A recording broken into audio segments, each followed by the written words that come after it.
Hey guys, tonight, we're boarding the RMS Titanic, but not the part with glittering crystal chandeliers, elegant ladies and gentlemen sipping wine and smiling behind silk fans. No. We're going quietly downward, deeper still, to where there are no balls, no violins playing softly. Third class, a world of sweat, loud laughter, coarse bread, and dreams folded small and tucked into old suitcases. You're descending narrow iron stairs, the handrails biting cold, dried mud on the floor still marked with the heel prints of those who came before. The air here is thick, with bodies, grease, and a musty, nameless scent, the smell of hope packed into a space too small to hold it all. So, before we step further into this fragrant realm, if you feel this story is worth a few minutes of your life, please like and subscribe to the channel. It gives me the motivation to keep digging into the forgotten pages of history. And if you're listening from a warm room, or from a small corner of your bed on a winter's night that bites through the walls, leave your location and the time in the comments. I always want to know who I'm telling these stories to, and where. Now then, dim the lights. Turn on a fan if you like the soft murmur, like the ocean breathing out there in the dark. Take a slow, quiet breath. Close your eyes for a moment, if you wish, but remember, this ship has no return ticket. And the lowest decks are always the ones least spoken of. The air in this part of the ship wraps around you, thick and close, as if it has nowhere left to go. It's warm, not the gentle kind of warmth that comes from a hearth, but the dense heat of too many bodies pressed into too small a space. Every breath carries the scent of damp wool, boiled cabbage, and something indefinable but ever-present, clinging to your lungs like fog. You duck your head instinctively as you step through the low doorway into the third-class dining saloon. There are no chandeliers casting soft glows from crystal pendants. No monogrammed silverware. Just rows of long, pine-wood tables paired with benches that are bolted straight into the floor, as if the whole place might get up and slide across the ocean at any moment. It feels more like a traveling school cafeteria than a dining room on the most luxurious ship in the world. You slide into a seat, the bench worn smooth by countless travelers before you, and someone nearby hands you a tin spoon. That's it. One solitary, dented, well-used spoon. No fork. No knife.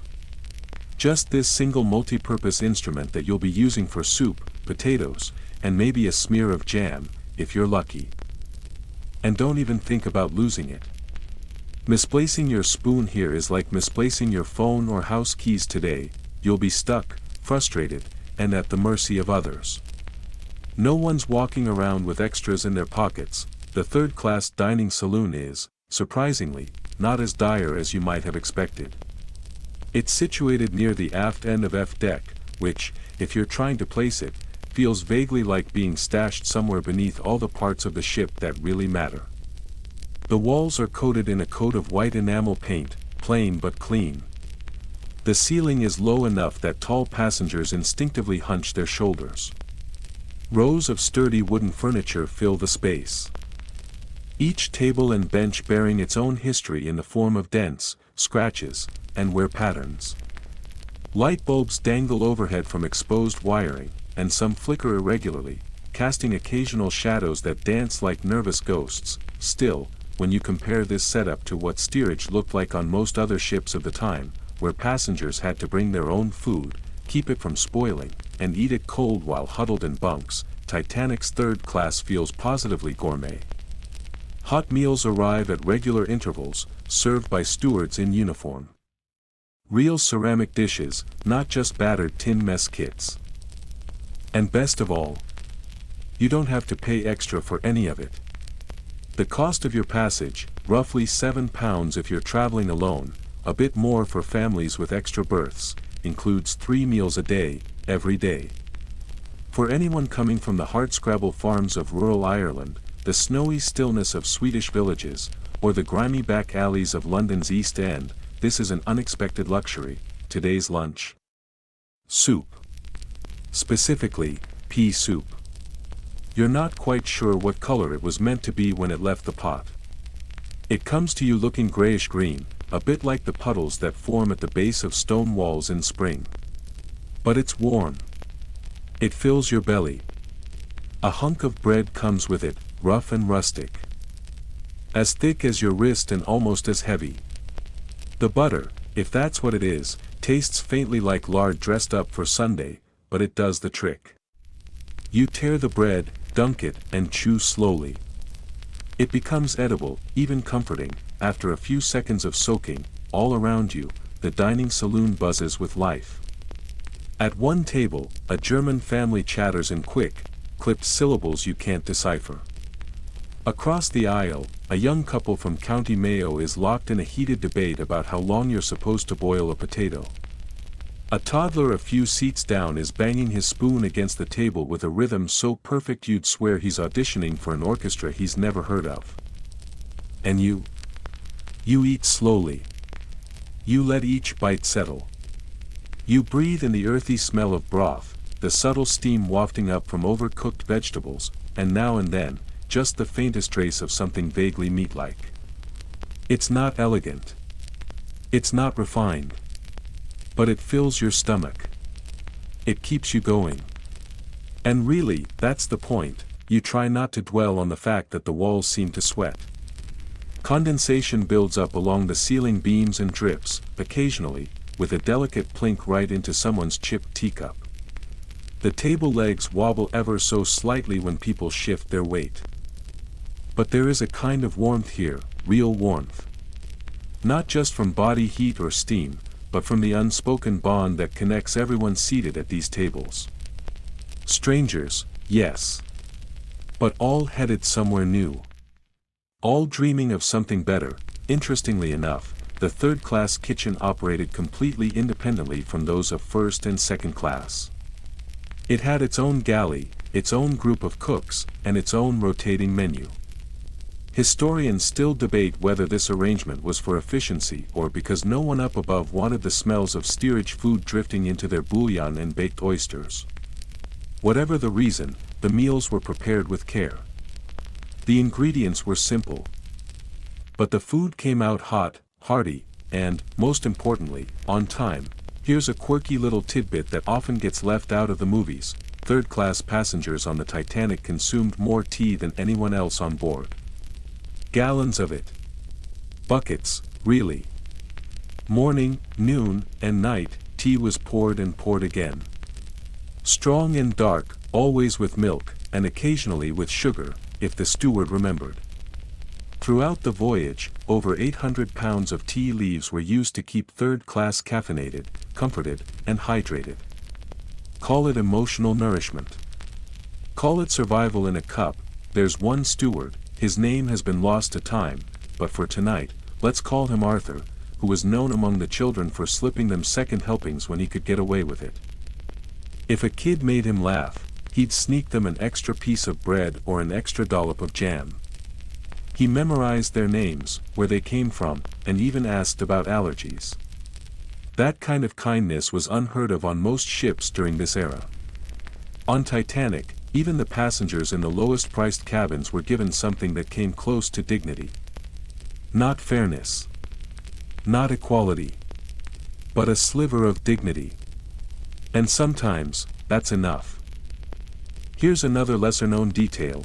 While first-class passengers enjoyed sprawling, ever-changing menus that could stretch over 11 decadent courses, third-class diners had a far simpler culinary routine.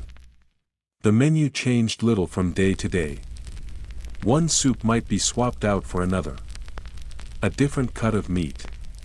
A new boiled vegetable. That was about it. If you were really fortunate, Sunday dinner might bring a small serving of roast beef. But for the rest of the week? Stews. Always stews, which brings us back to your bowl of soup. You raise your spoon, still warm from the broth, and take another bite. It's not seasoned like your mother's. It's not memorable. But somehow, it's comforting. It's like slipping on warm socks that just came off the radiator. Like stretching your legs after a long, cramped train ride. Like something solid in a world that keeps moving. A bell rings suddenly. Not the graceful chime you'd hear upstairs among the elite, but a loud, practical clang that means one thing: time's nearly up. You've got maybe 15 minutes left. If you want more, and you definitely do, you better move fast. You wipe your spoon on the hem of your coat. There's no shame in it. Everyone else is doing the same. Then you slide your bowl across the table toward the steward, nod politely, and offer a quiet thank you in whatever accent you carry. He barely looks up. But he ladles you another generous scoop of that same gray-green, steaming concoction. This time, you eat even slower. Not because you're full. You're not. But because you know this moment is fleeting. Soon, the meal will be over. You'll return to your bunk, the lights will dim, and the ship will continue its course through the cold Atlantic night. But for now, in this one brief moment, you are fed. You are warm. And you feel, if only just for now, almost safe. Tea is served at 4 o'clock. Not high tea. Not the kind with lace-trimmed napkins, sugar tongs, and polite conversations about literature. This is third-class tea aboard the RMS Titanic. And here, tea arrives without elegance or preamble. There are no tiered trays, no bone china, no dainty cakes to nibble on with gloved fingers. You receive what's available, as it is, when it arrives. No fanfare. Maybe a nod from the steward, if he's feeling generous. Otherwise, you simply take your seat at the same long table as earlier in the day, squeezed in elbow to elbow beside a row of strangers. Strangers who, after days at sea, now seem vaguely familiar. Maybe not by name, but by the particular smell of their coat or the cadence of their cough. The mug comes first. It's made of white porcelain, heavy in the hand, with a chip or two around the rim that speaks of long service. No two mugs match exactly, and all of them have seen better days, but they hold heat, and that's what matters. Next, a dented metal teapot is brought out. Its surface is dulled and scratched, and the spout is just bent enough to make every pour unpredictable. Tea doesn't so much flow as it lunges out, splashing into your mug as though it's in a hurry to be anywhere else. The liquid is dark, murky, and opaque. Strong. Thick. Not delicate by any measure. It's less of a beverage and more of a brew, the kind of tea that tastes like it could carry a shovel and start digging ditches if necessary. Milk follows. It's scooped from a squat ceramic pitcher, ladled carefully with a large spoon. The consistency is questionable, slightly clumpy, definitely unpasteurized, but somehow not yet spoiled. You watch it swirl into the tea, softening the color to a dusky brown. If you're lucky and happen to be early in the queue, you might receive a precious spoonful of sugar. It's white, coarse, and rationed so tightly that by the time it's your turn, the bowl might already be empty. If that's the case, you brace yourself for a bitter mouthful and chalk it up as a lesson in character. Then come the baskets. Wire-framed and lined with cloth, they're filled with thick slices of bread, cut generously but baked to a density that rivals stone. Each slice is as wide as a grown man's hand and about as soft as yesterday's firewood. You pull one free and find that it resists slightly, like a sponge that's been left out too long. A small pot labeled margarine is passed around. The contents look suspiciously similar to rendered fat, white and waxy. You scoop a portion with your spoon and smear it across the dry bread. It melts unevenly, seeping into the warm surface and leaving behind a greasy shine on your fingers. The taste is rich, if not entirely pleasant, and lingers on your tongue like an afterthought. Still, it's something. Despite its lack of flair, tea time has become a kind of ritual. A reliable pause in the day's routine. It marks the passage of time. It offers a sense of rhythm. Children settle down, at least momentarily. Parents lean in close, sharing low-voiced conversations in a mixture of languages and dialects. Someone inevitably starts to sing. Always something slow, lilting, and vaguely Celtic. often off-key. The voices drift across the room like smoke, blending with the clink of spoons and the scrape of metal on enamel. It's strangely comforting, on today's tray, among the usual items. There is a small bowl of pickled onions. No one requested them, but there they are, sitting in brine, translucent and unblinking, like tiny preserved eyeballs. They emit a sharp, sour scent that cuts through the usual smells of tea and sweat. Someone across the table lifts one to their mouth, bites into it, and grimaces with theatrical flair. Then they laugh and go for a second. You pass without hesitation. Another steward makes his rounds. He's younger than the others, probably not out of his teens, with freckles splashed across the bridge of his nose and his sleeves rolled up past his elbows. Balanced on one arm is a tray of small, pale discs. They could be scones, you hope. You lift one, take a cautious bite, and your teeth meet resistance. Definitely not scones. These are cabin biscuits. They show up with regularity. Maritime standard issue. They're dry, tough, and devoid of flavor. You could probably hammer a nail with one and not cause any damage to either object. Still, you've learned to cope. You dunk yours into your mug of tea, let it sit, count to 5, then twist it gently before taking a bite. It helps. A little. By now, you've perfected the rhythm. 2 dunks, a twist, a steady hold, then bite. It's a delicate timing dance, but one born of necessity. Here's a piece of history to tuck away for later. Titanic set sail with over 6,000 pounds of butter and margarine combined.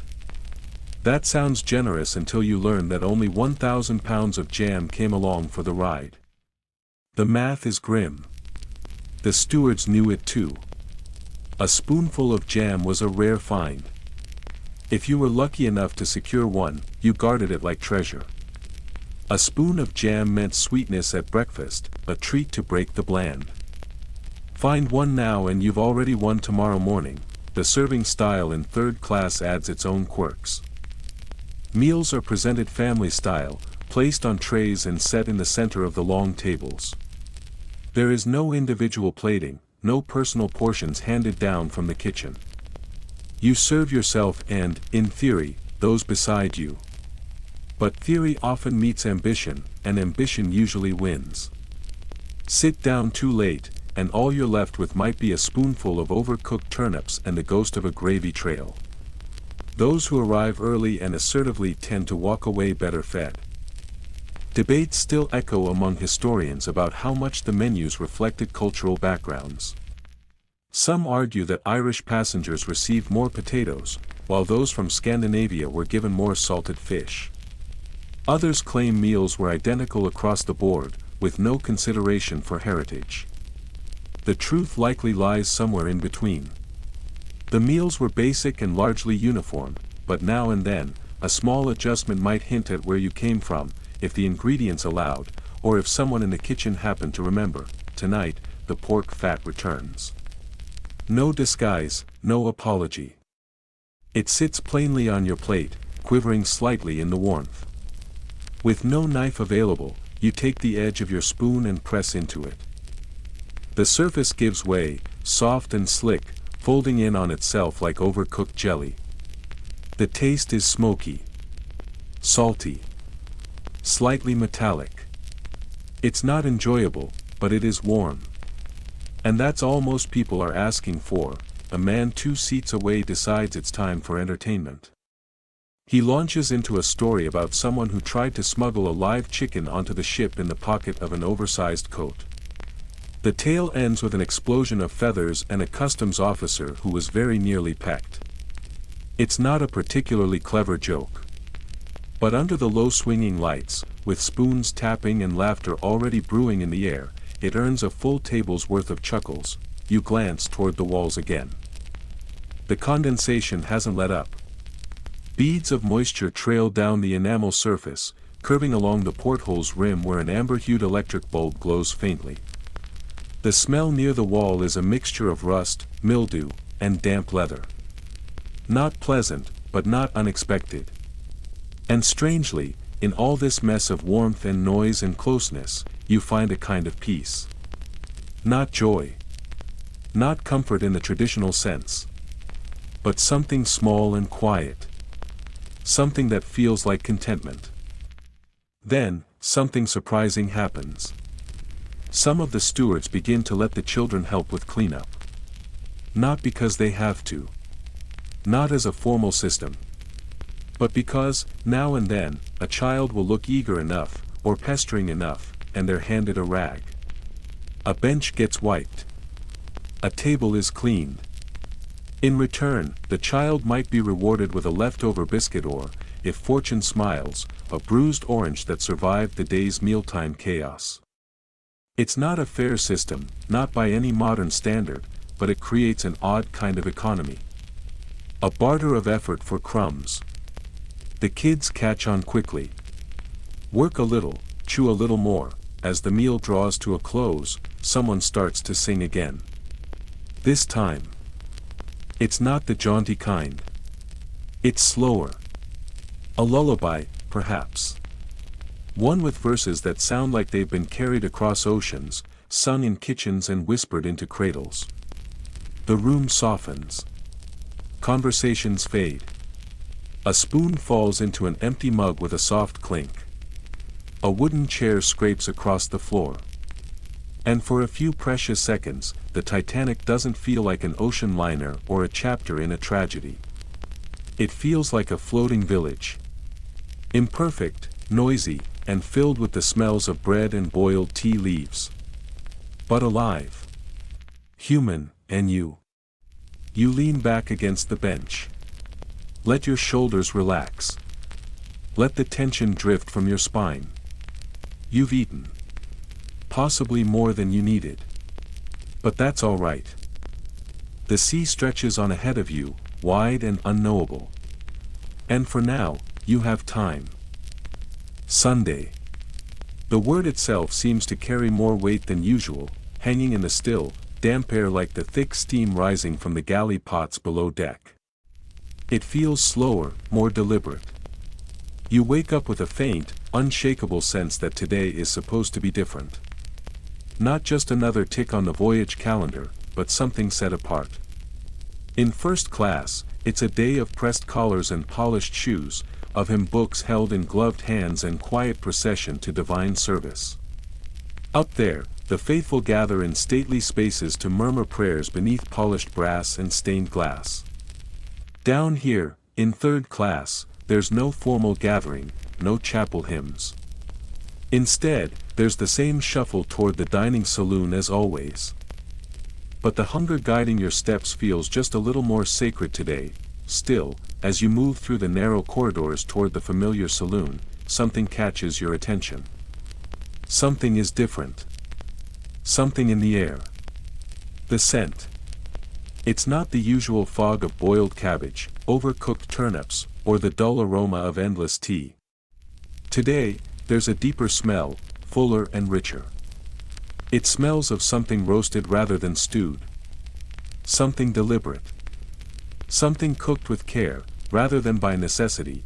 You descend into the space you already know well, pine benches scuffed by boots, enamel plates stacked in anticipation, and the heavy, humid warmth that always seems to cling to the air below decks. The tables are filling quickly, faster than usual. There's a low buzz of expectation that you can feel rather than hear. You slide into your usual spot, nearer to the edge than the center, and your eyes land on a bowl placed a few seats down. Gravy. Thick, brown, glistening. It shimmers slightly in the low light, and in that moment, you stare at it with the kind of hopeful reverence most people reserve for candles on birthday cakes. Then you see it, roast beef. Thick-cut slices, stacked one atop the other like a crooked hand of cards. They float gently in that same brown gravy, the surface gleaming like polished glass, just translucent enough to catch your warped reflection. This isn't the leftover trimmings, the mystery meat in cubes, or the strange jelly-like stews of previous days. This is roast. Real roast. You spot the potatoes too. Of course there are potatoes. But these aren't the pale, waterlogged ones you're used to. They're more golden, their skins left on, slightly wrinkled, as if kissed by salt and boiled to the edge of softness without slipping into mush. The steward scoops carrots onto your plate. They collapse into orange ridges the moment they land. So overcooked they're practically paste. But they're sweet. So sweet, in fact, that for third class, they almost count as dessert. You do not complain, the smell is glorious.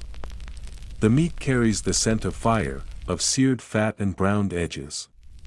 A little chewy, perhaps, but undeniably meat. Not scraps. Not reconstituted trimmings disguised by sauce. This is the real thing.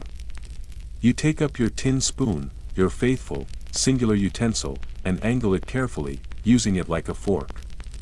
You ease the first bite toward your mouth, slow and deliberate. It is hot, more than that, it is satisfyingly hot. It warms the space behind your eyes, the hollows of your chest, the very core of your belly. For a fleeting moment, brief but bright, you forget everything around you. You forget the ship. You forget the dampness.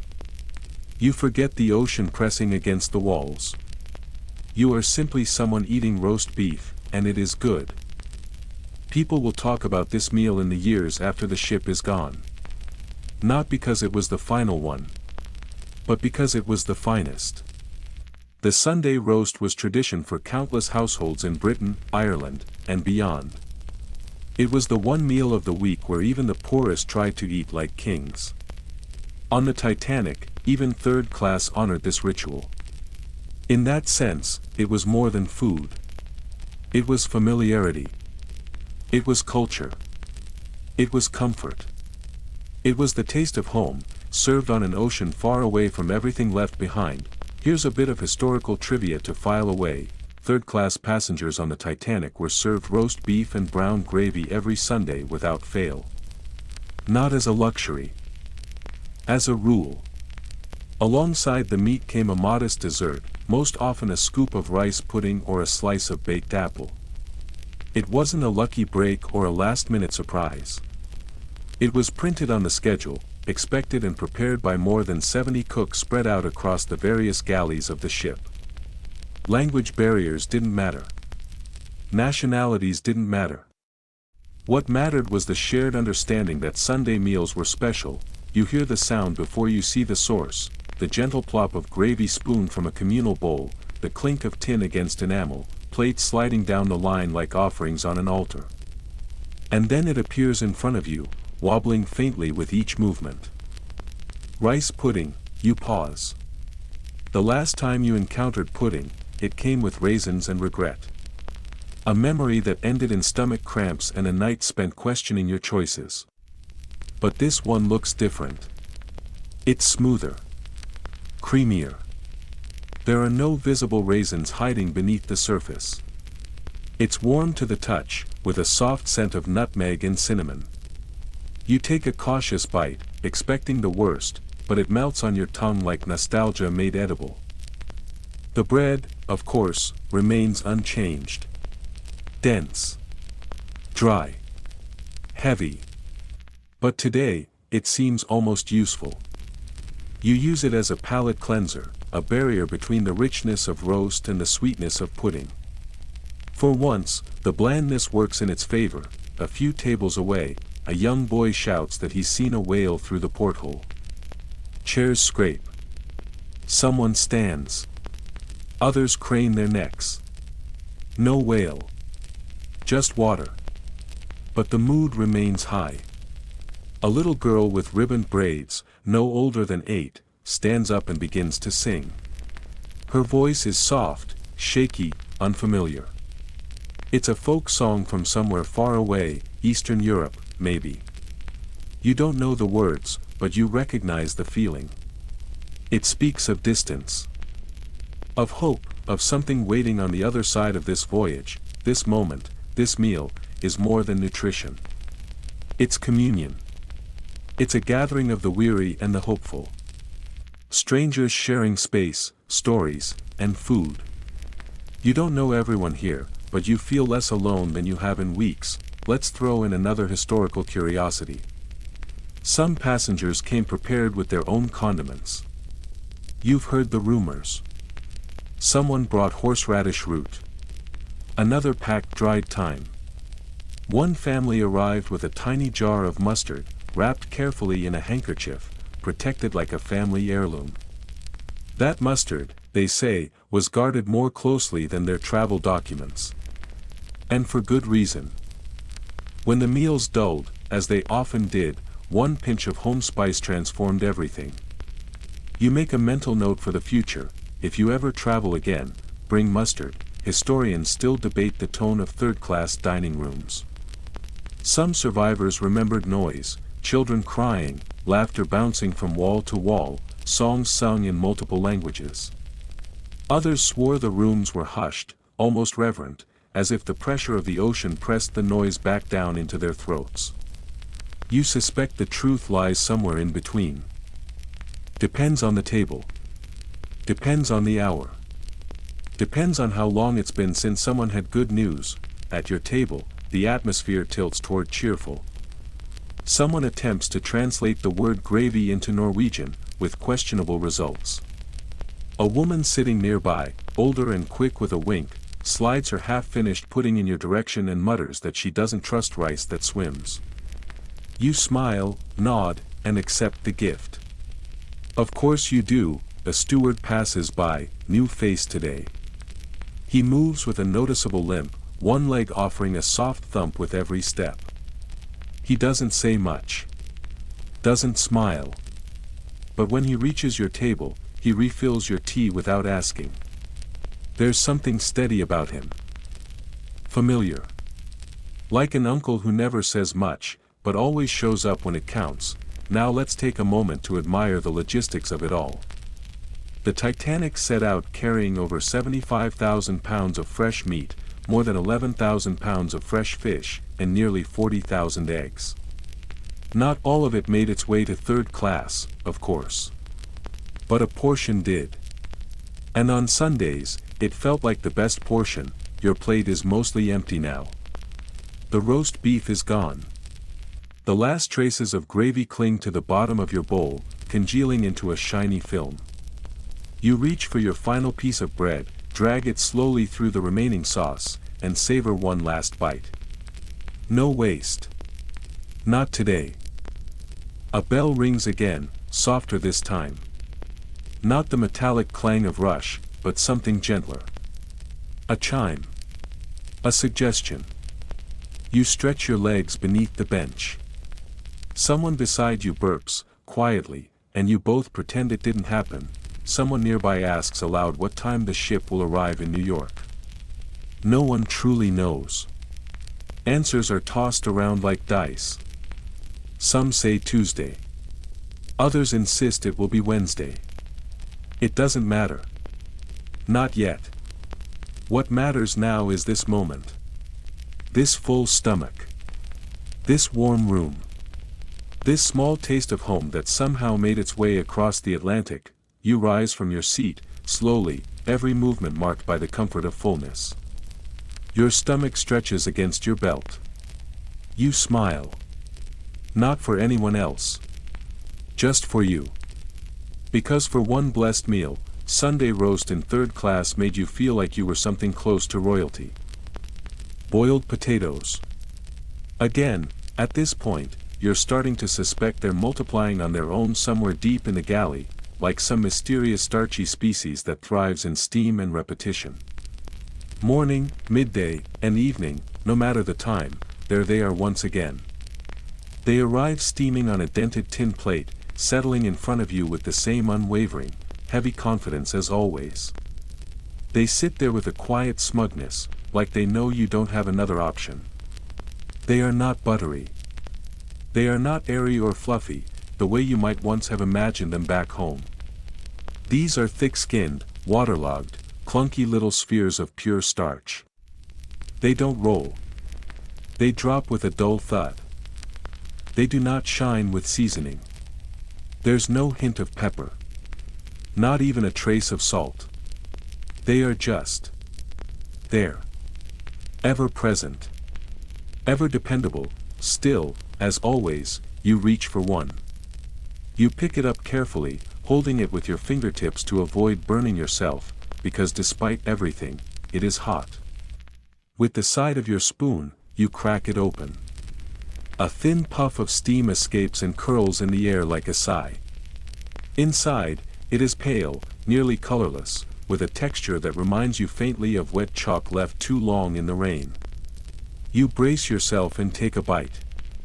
It clings to the roof of your mouth, cloying and clingy like an overeager houseguest who doesn't know when to leave. You swallow. Take a sip of lukewarm tea to wash it down, and go again. Because this is the meal. And because it fills you. In third class, that is often all you can ask for. Potatoes were the unsung heroes of the steerage diet. They were cheap, durable, and versatile enough to be boiled by the barrel without much complaint from either the cooks or the passengers. They paired well with nearly anything, even the vague, brown stew that has been ladled onto your plate this evening. You eye the stew. It has some substance to it, thick and dark, flecked with specks of something that could be onion. You poke at it with your spoon, searching. There is meat in there, some kind of beef, by the look and feel of it. It is chewy, but there are sections that almost melt, as if they remember what tenderness once felt like. If you're lucky, you might spot a slice of carrot or a surprise chunk of turnip. It's not much, but it's warm. It's sustaining. That's enough. Here's a factual morsel to stir into the pot. The third-class kitchen aboard Titanic prepared over 14,000 meals during the course of the voyage. That's 3 meals a day, every day, for more than 700 passengers packed into steerage. And for the overwhelming majority of those meals, you'd find a familiar item front and center on the plate: boiled potatoes. Some surviving menus didn't even specify how they were prepared. No mashed, no roasted, not even with skins. Just one word. Potatoes.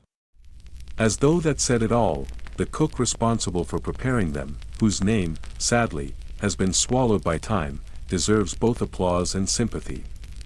Imagine waking before dawn each day to face towering sacks of soil-covered spuds. Imagine peeling hundreds, possibly thousands, with no promise of praise, and then boiling them in vast, scalding cauldrons. No butter to finish them. No herbs to enhance them. Just water. Heat. Repetition. From your seat, you catch bits of conversation. Someone claims the potatoes tonight are Irish. Someone else says they're Scottish. You, never one to miss the chance to make a joke, suggest that they taste more like they were dredged up from beneath the floorboards of the ship itself. The line gets a laugh. A few heads nod. That kind of joke only works when everyone at the table has been eating the same thing for 4 days straight. Then a quirky little story finds its way to your ears. One family, apparently planning ahead, brought a tin of pickled herring onto the ship to brighten up the blandness of their meals. On the third day, the tin burst open without warning. The bang startled half the dining saloon, and the smell, sharp, fishy, and inescapable, clung to the air like a stubborn ghost. The stewards were not amused. The rest of the passengers still haven't stopped talking about it. By now, you've adjusted to the rhythm of third-class dining. There is a pattern to it. Sit. Receive. Eat. Chat, if the food allows. Swallow the meal. Brace for the next one. And never let your attention stray too far from the biscuit basket. Or someone else will get to it first. Tonight's surprise is a piece of cold pork, served beside the ever-faithful potatoes.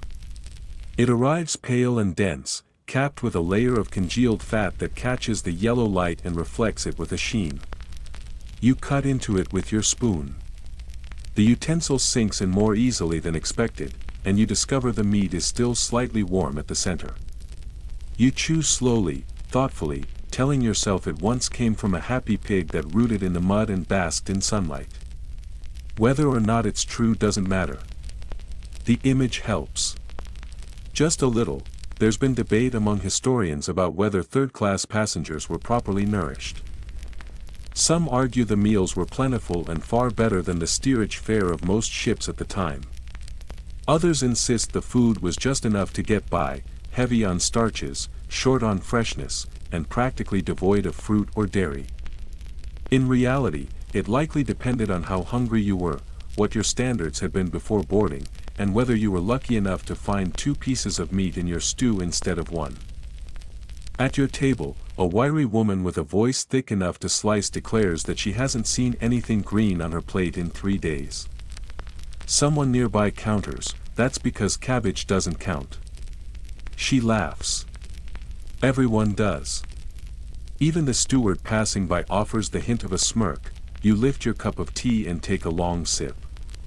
It's cooled since the meal began, but the bitterness cuts through the fatty residue left by the pork and the dense blandness of the potatoes. It soothes your throat, clears your head, and makes you feel ever so slightly revived. You wonder how many gallons of this strong, dark brew have been poured below deck since departure. Enough to float a lifeboat, perhaps. Suddenly, there's a crash from the next table. A small child has tipped his bowl, and the contents land upside down on the floor with a thick, splattering flop. The mother turns red, frozen in embarrassment. But the nearby steward just waves her off and bends to the task with practiced ease. No scolding. No sharp words. Just a weary sigh and a well-worn rag. Clearly, this is not the first stew to take flight today. Nor will it be the last. Here's something you've noticed, and now it comes to mind again. Some passengers pocket bits of leftover bread, wrapping them carefully in kerchiefs or slipping them into coat pockets. It's not greed. It's instinct. For many who came from less. The idea of leaving food behind is unthinkable. Even now, you follow suit. 1 more potato. A corner of bread. You fold them in a napkin with practiced discretion and tuck them away. A quiet nod to the steward as you stand. He sees. He does not object. As you climb the familiar narrow stairs that lead back to your deck, the faint smell of potatoes clings to your sleeves and collar. You rub your fingers together absently. They feel waxy from the pork fat. It's not unpleasant. Just another piece of the third-class puzzle. The salt. The steam. The starch. Boiled potatoes might never earn praise in a cookbook, but they are steady. They are faithful. They are the heartbeat of the third-class table.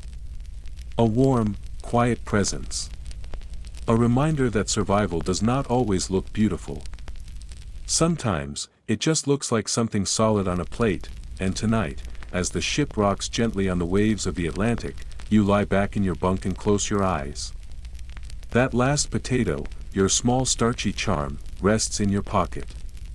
It is not much. But it is enough.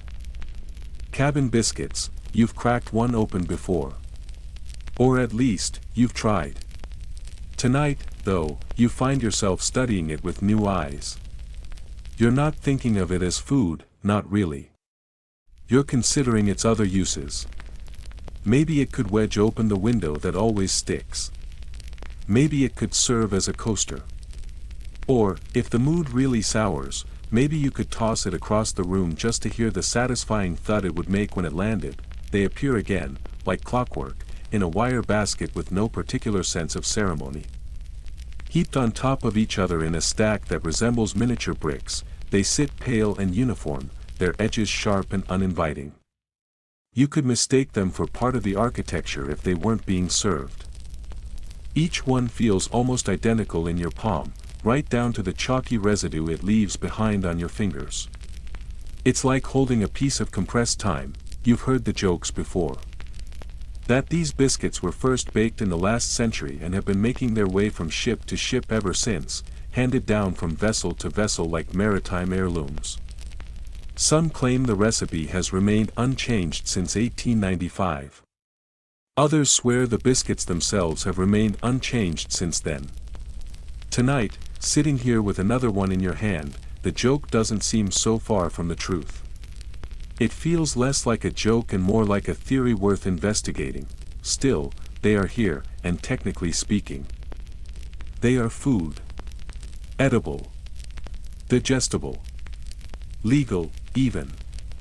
You reach for one without any real expectation, the way someone might reach for a hat that never quite fits, but still shields you from rain. You give it a light knock against the wooden edge of the table. The sound it makes is difficult to describe. Not exactly loud. More like a muffled echo. A thud with memory. A dullness that suggests interior emptiness, like tapping on a wall and finding nothing behind it but space. Your neighbor, seated next to you with the same level of skepticism, tests theirs too. This time with the back of a spoon. The sound it produces is strangely similar. Faintly metallic, as if the biscuit is hollow or carved from stone. You catch each other's eyes and share a shrug. Not a disappointed shrug. Not even irritated. Just amused. Resigned to the ritual, and then comes the inevitable moment. The first bite, you press your teeth in, slowly, cautiously. The biscuit resists. It doesn't meet you halfway. It meets you with the same energy as a wall pretending to be food. Your jaw tightens reflexively. You try again, this time with more force. There is a crunch, yes, but not a satisfying one. It's the crunch of old paper or dry bark.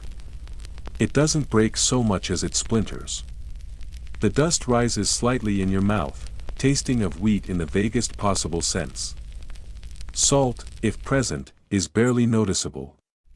It tastes like something that once aimed to be nourishing, then forgot how to finish the job. You chew. It dries your mouth with each movement. Not just dry in texture, but dry in intention. It seems to soak the moisture out of your tongue, your gums, the roof of your mouth, even the corners of your throat. As if the biscuit itself is thirsty and has chosen you to quench it. You reach instinctively for your cup of tea and take a long sip. Lukewarm, but it feels like salvation. Cabin biscuits, you've come to understand, are not here to delight. They are here to survive. They are built with durability in mind. Their lifespan could be measured not in days or weeks, but decades. They will outlast weather, travel, storage, even the memory of taste.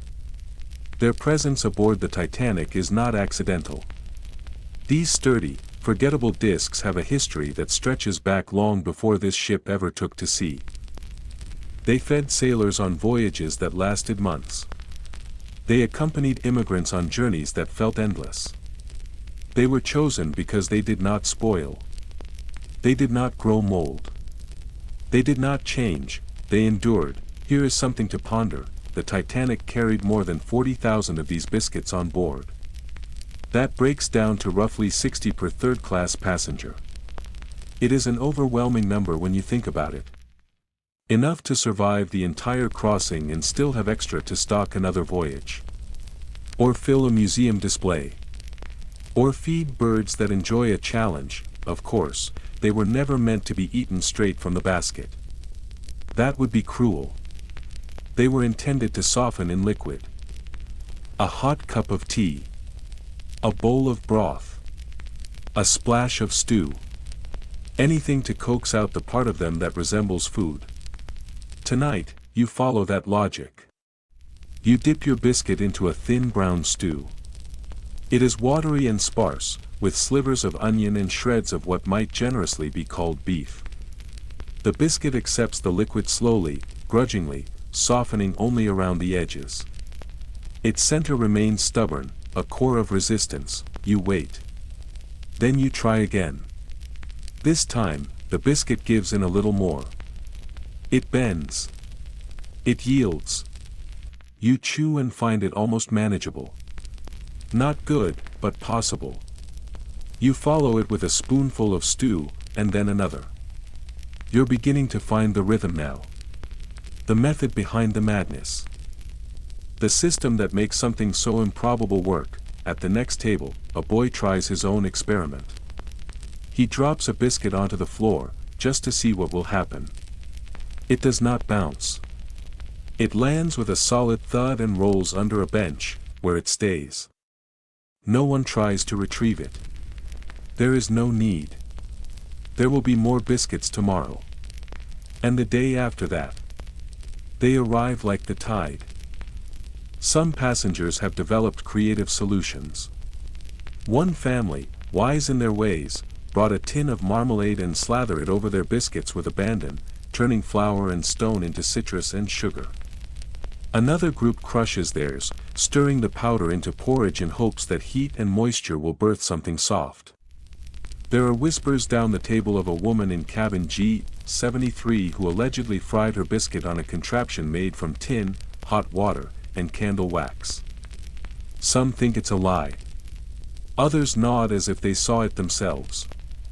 You choose to believe it.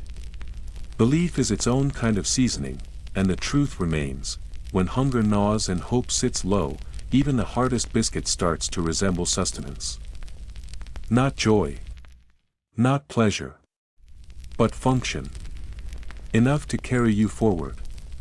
Enough to remind you that those who came before you probably ate worse and kept going.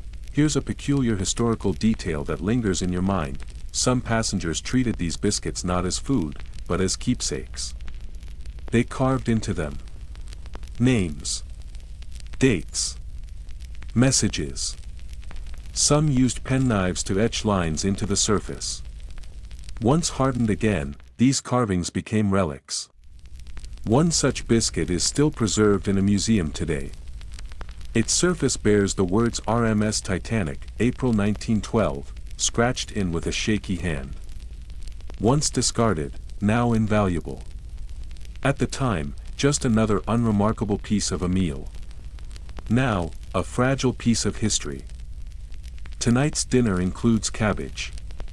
You notice it the moment it arrives, the smell already thick in the air, clinging like fog. The cabbage is wilted, limp, a greenish shade that cannot quite decide if it wants to be lime or gray. You stare at it. Then you eat it slowly, bite by bite. When your tongue protests, the biscuit helps push it down. Eventually, your spoon scrapes the bottom of the bowl. There is nothing left. You are full now. Not satisfied, but full.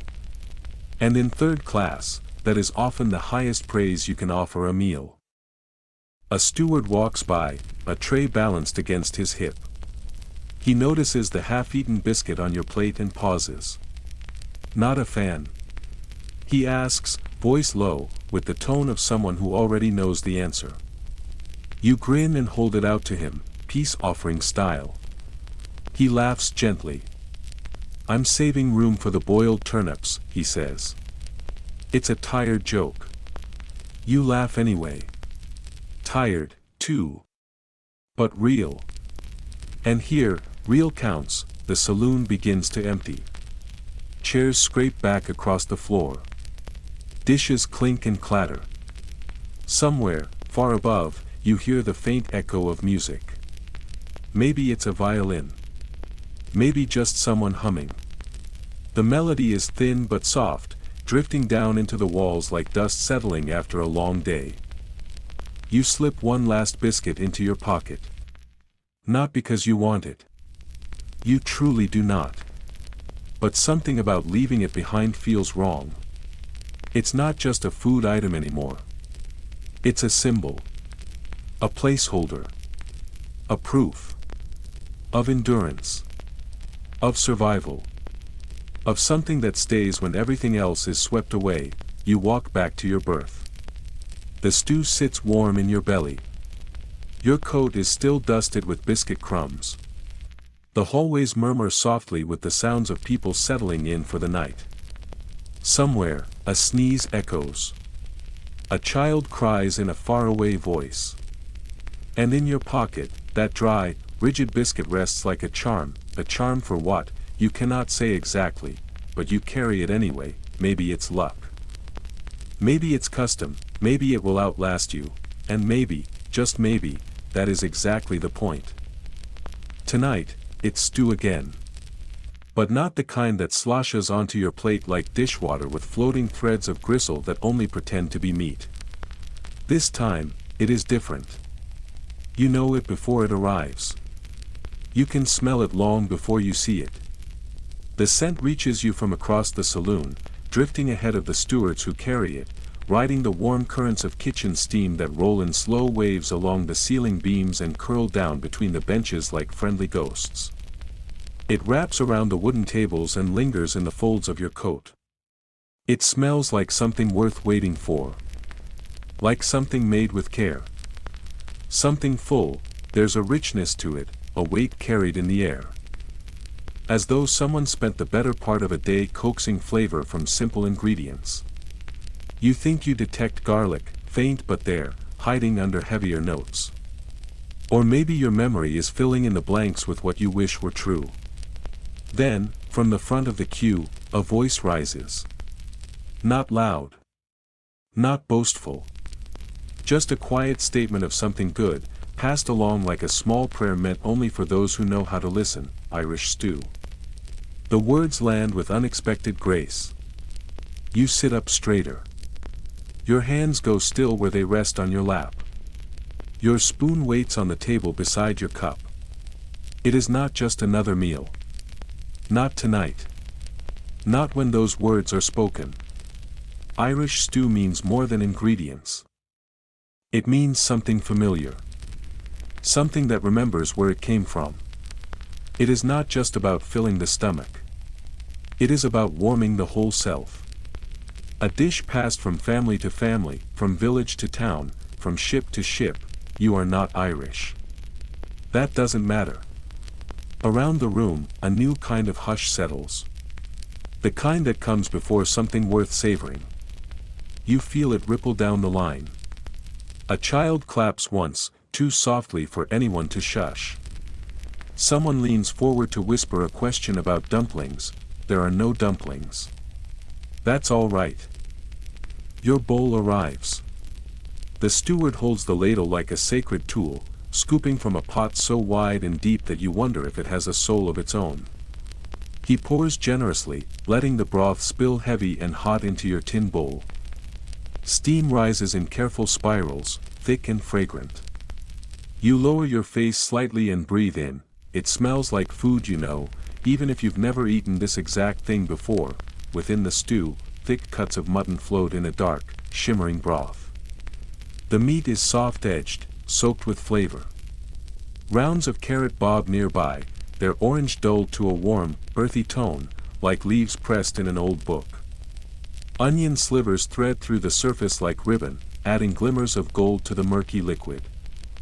And the potatoes, large, rustic, unpeeled, anchor the dish with their weight. They are real potatoes. Honest ones. You can feel their starchiness from across the table. You lift your spoon. Slowly. Carefully. The steam fogs your vision, so you wait a moment longer before your first taste. Then, finally, you bring the spoon to your mouth, and there it is, warmth. Immediate and total. The kind that sinks into your chest and settles behind your ribs, gently, as if to say, stay here. You are safe. Just for now. Just for this meal. You swallow, and the warmth spreads. To your shoulders. To your fingers. To your scalp.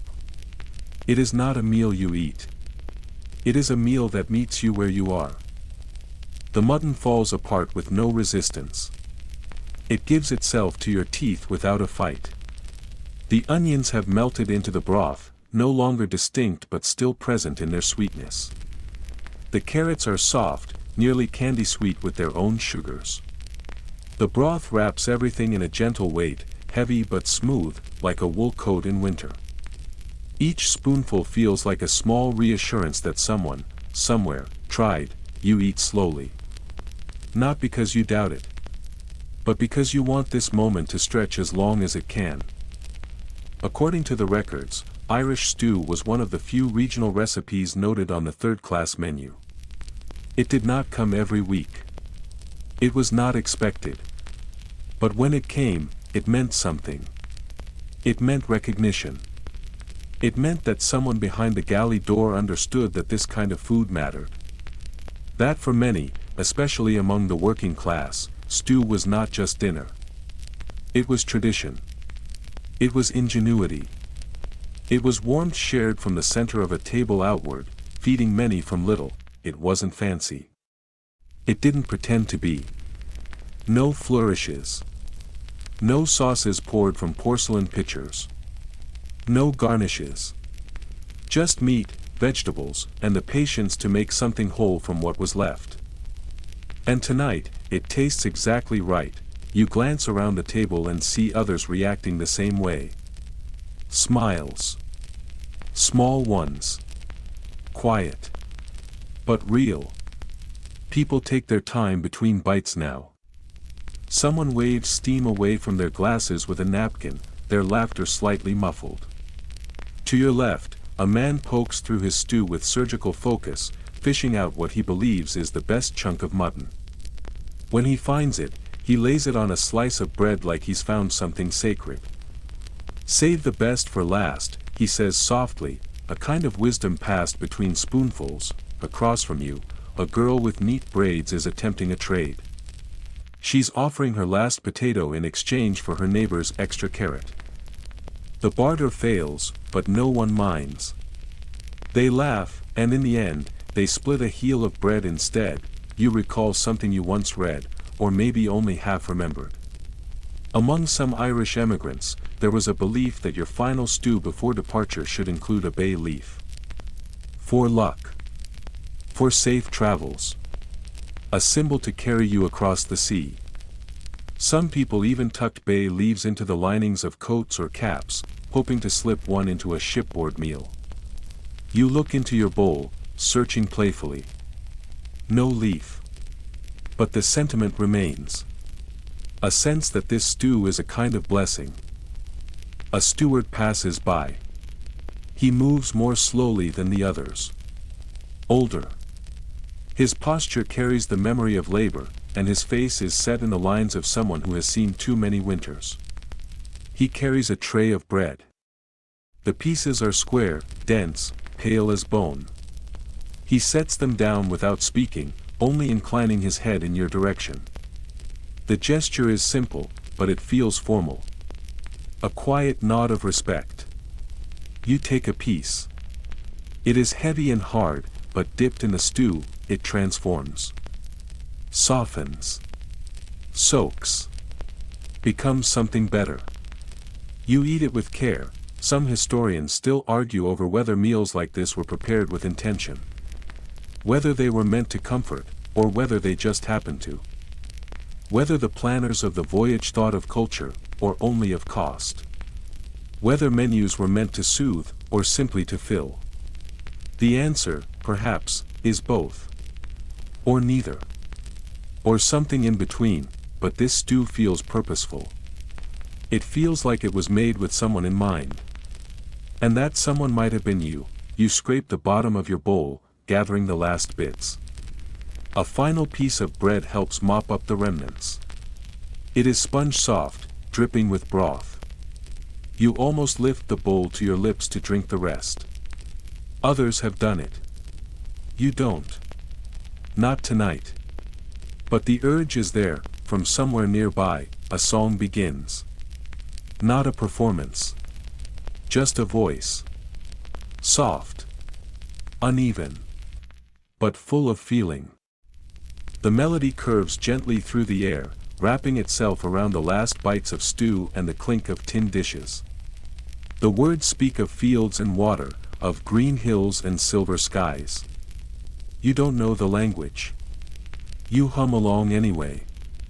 The tune needs no translation. Beside you, a boy with red curls and a soot-smudged brow offers another piece of bread. You take it without thinking. Then, after a moment, you break it in half and return the larger piece to him. He grins. You both eat in companionable silence. This meal will stay with you. Not because of richness or elegance, but because of what it gave. A quiet memory. A pocket of peace. A moment where food became something more. Not just calories. Not just heat. But something that pointed you toward home, or at least toward the idea of it. Something that steadied you. The saloon begins to thin. Voices lower. Dishes disappear. Footsteps echo against wood. But you stay a little longer. You lean back. Your spoon rests empty. Your coat now carries the smell of meat and onion and something else you can't quite name. You breathe it in. You let it linger. You think of other tables, long ago. Of stew ladled from iron pots beside windows cracked with wind. Of meals stretched to feed 5 or 6. Of silence that came not from lack, but from fullness. Of love served with root vegetables and bone, and as you rise from the table, you feel it deep in your bones. Maybe, just maybe, everything will be all right. Mornings in third class begin the same way every day. Like clockwork. A slow yawn splits the silence in the dark, followed closely by the low, scuffed rhythm of boots dragging across cold metal floors. Before your eyes even open, your nose does the work. The air is already thick with the unmistakable smell that signals the start of another day, porridge. Not the kind you dream about. Not the golden, cinnamon-sprinkled porridge found in hotel breakfasts or drawn in illustrations beside mugs of cocoa. This porridge is different. It is gray, not beige, and under the flicker of overhead lamps, it takes on a strange silvery sheen, like wet ash. Its texture is uneven, thick in some patches, thin in others. It somehow manages to feel both clumpy and watery at the same time, as if it cannot quite decide what kind of meal it wants to be. You sit up slowly in your bunk. The mattress beneath you groans, and the thin blanket slips to your lap. Sleep still lingers on your shoulders, clinging to the scratchy wool coat you wore to bed to keep out the chill. The walls are damp. The air hangs low, stale with breath and condensation, with the faint sourness of salt and human closeness. You rub your eyes, press your feet to the floor, and join the quiet, trudging line of passengers filing out from the berths. No one rushes. No one talks much. Everyone walks with the same slow rhythm. Heads bowed, bodies half awake. It is not a procession of joy, but of ritual. You eat not because you want to, but because you must. The ship continues its journey, and so must you. When you step into the saloon, you feel the warmth hit you first. It is not much, just a few degrees more than the cabin, but it feels like entering another world. Steam fogs the overhead beams and coils around the low-hanging lamps, clouding the room in a thin, misty haze. The smell of boiled oats hangs heavy and clings to your sleeves as you move through the space. By the time you sit at the long pine bench, you already carry the scent of breakfast with you. Your seat is hard. Your elbows touch the strangers on either side. Everyone settles in. Soon the stewards begin to make their rounds.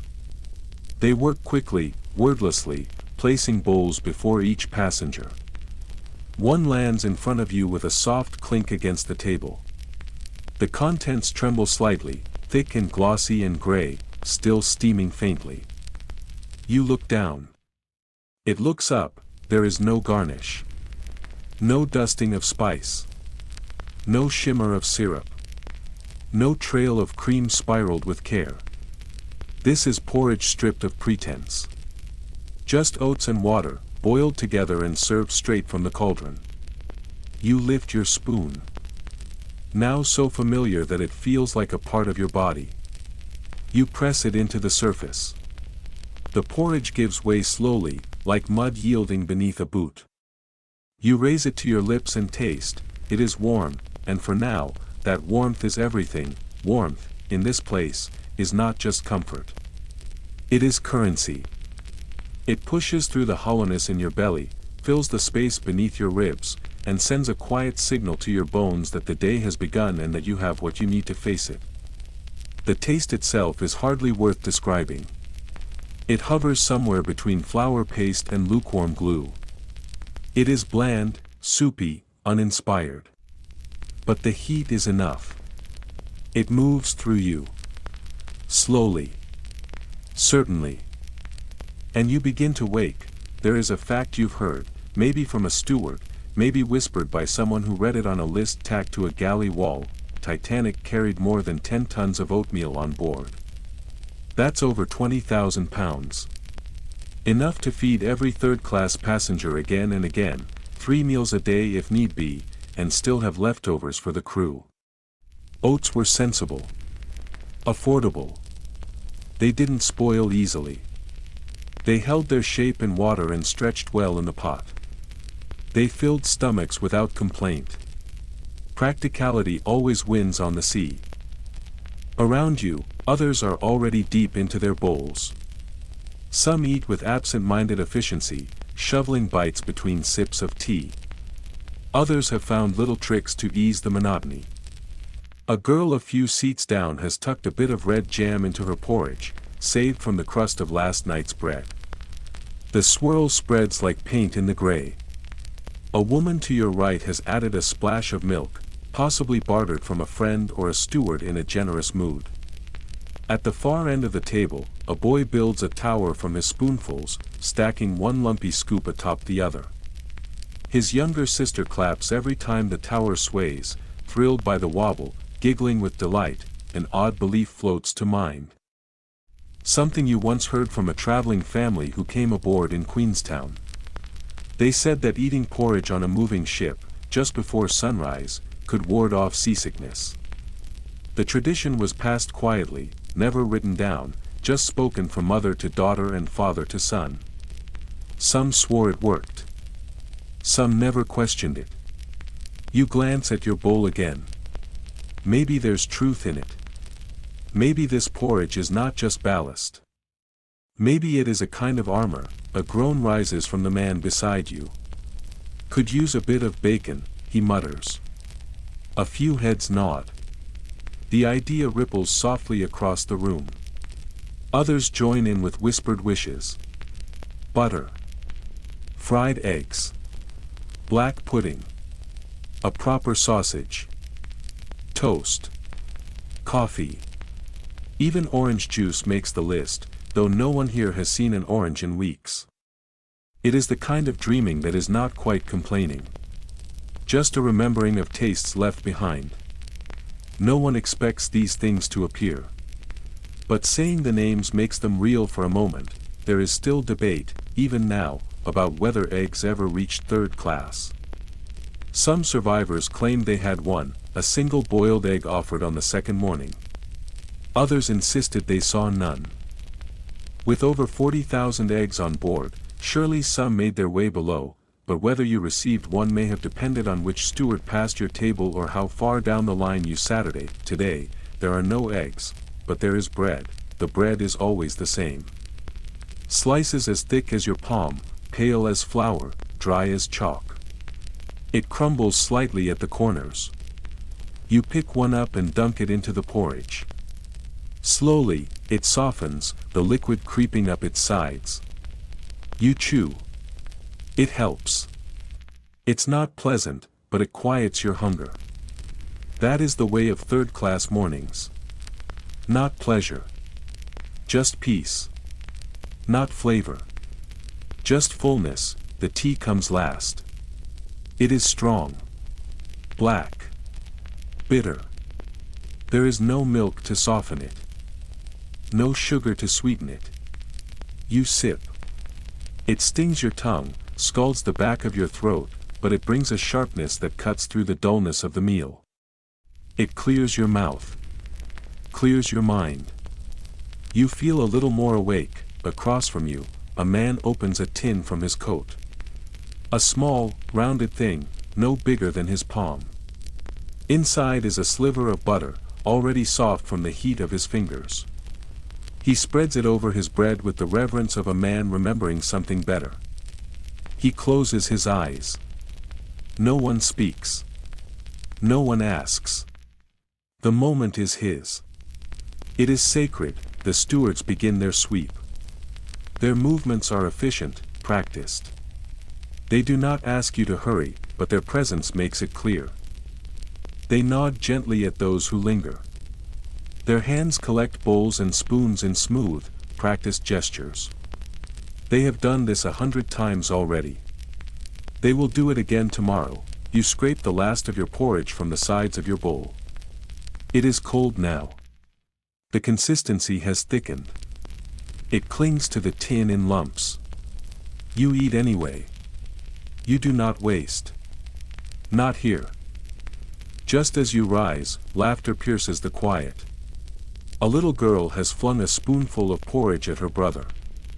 It lands on his forehead with a soft, satisfying plop. He shouts. She laughs. Their mother gasps in horror. A steward sighs deeply. A ripple of amusement stirs around the room. The morning, now properly begun, moves forward. Voices rise. Bodies stretch. The scrape of chairs grows louder. You push back from the bench, roll your shoulders, stretch your arms. You step into the slow line moving toward the door. In your belly, the porridge settles like a stone. Not heavy in a cruel way, but steady. Firm. Foundational. It is not joy, but it is enough. A promise that you will make it through the next hours. You climb the narrow staircase. The metal beneath your feet echoes with every step. You wipe your mouth with your sleeve. The air shifts as you rise, turning cooler, sharper. You taste salt. You hear the ship breathe through its bones. You wonder what lunch might bring. Likely stew. Or boiled vegetables. Perhaps another piece of hard bread, but that is later. For now, you take a breath. You step onto the deck.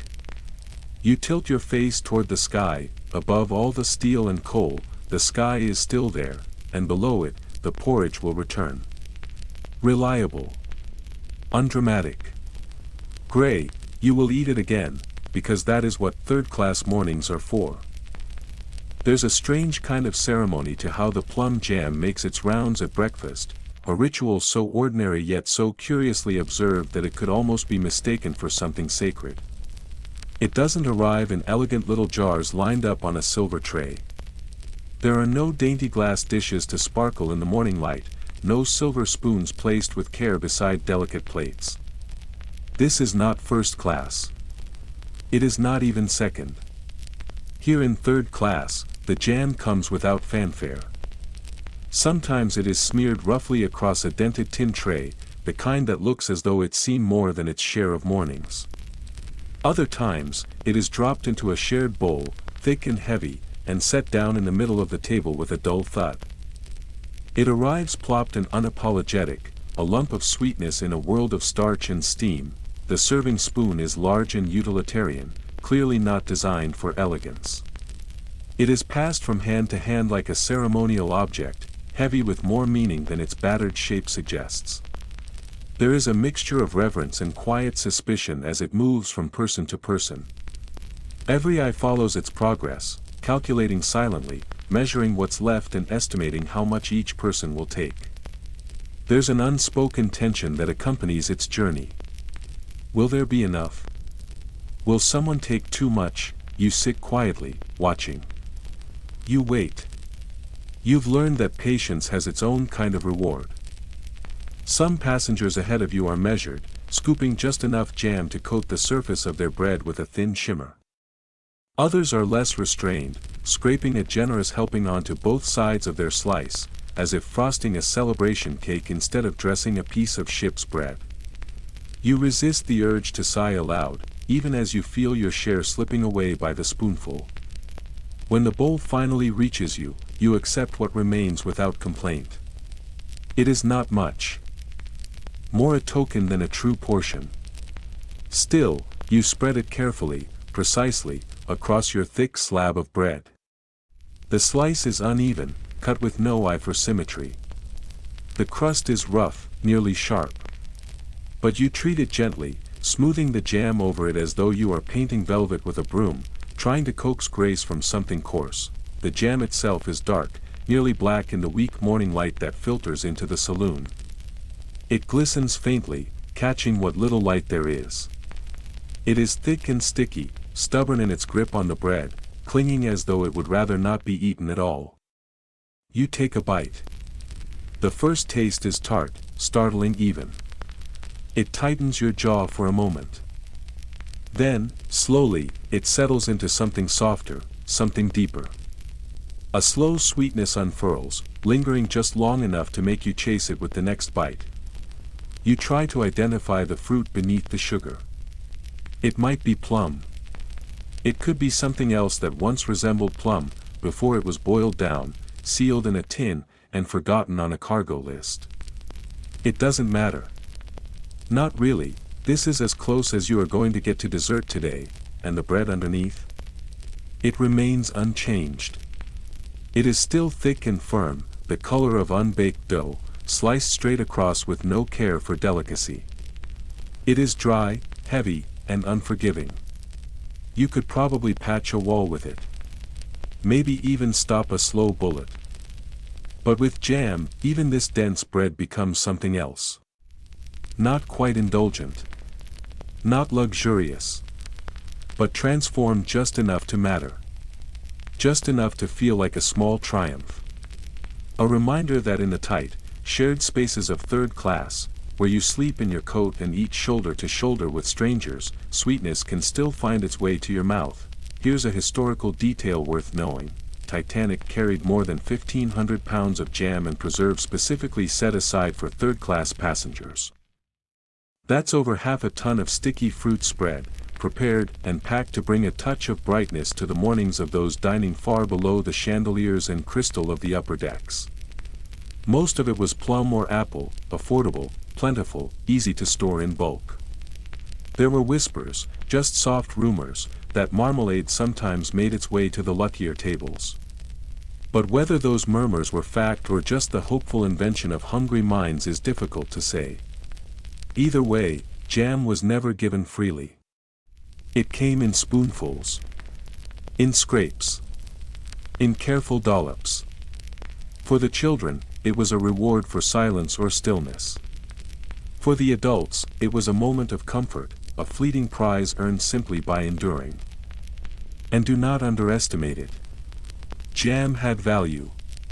Real value. In this corner of the ship, it could be used in trade. You could offer a second spoonful in exchange for a warm seat near the galley, where the heat softened the air.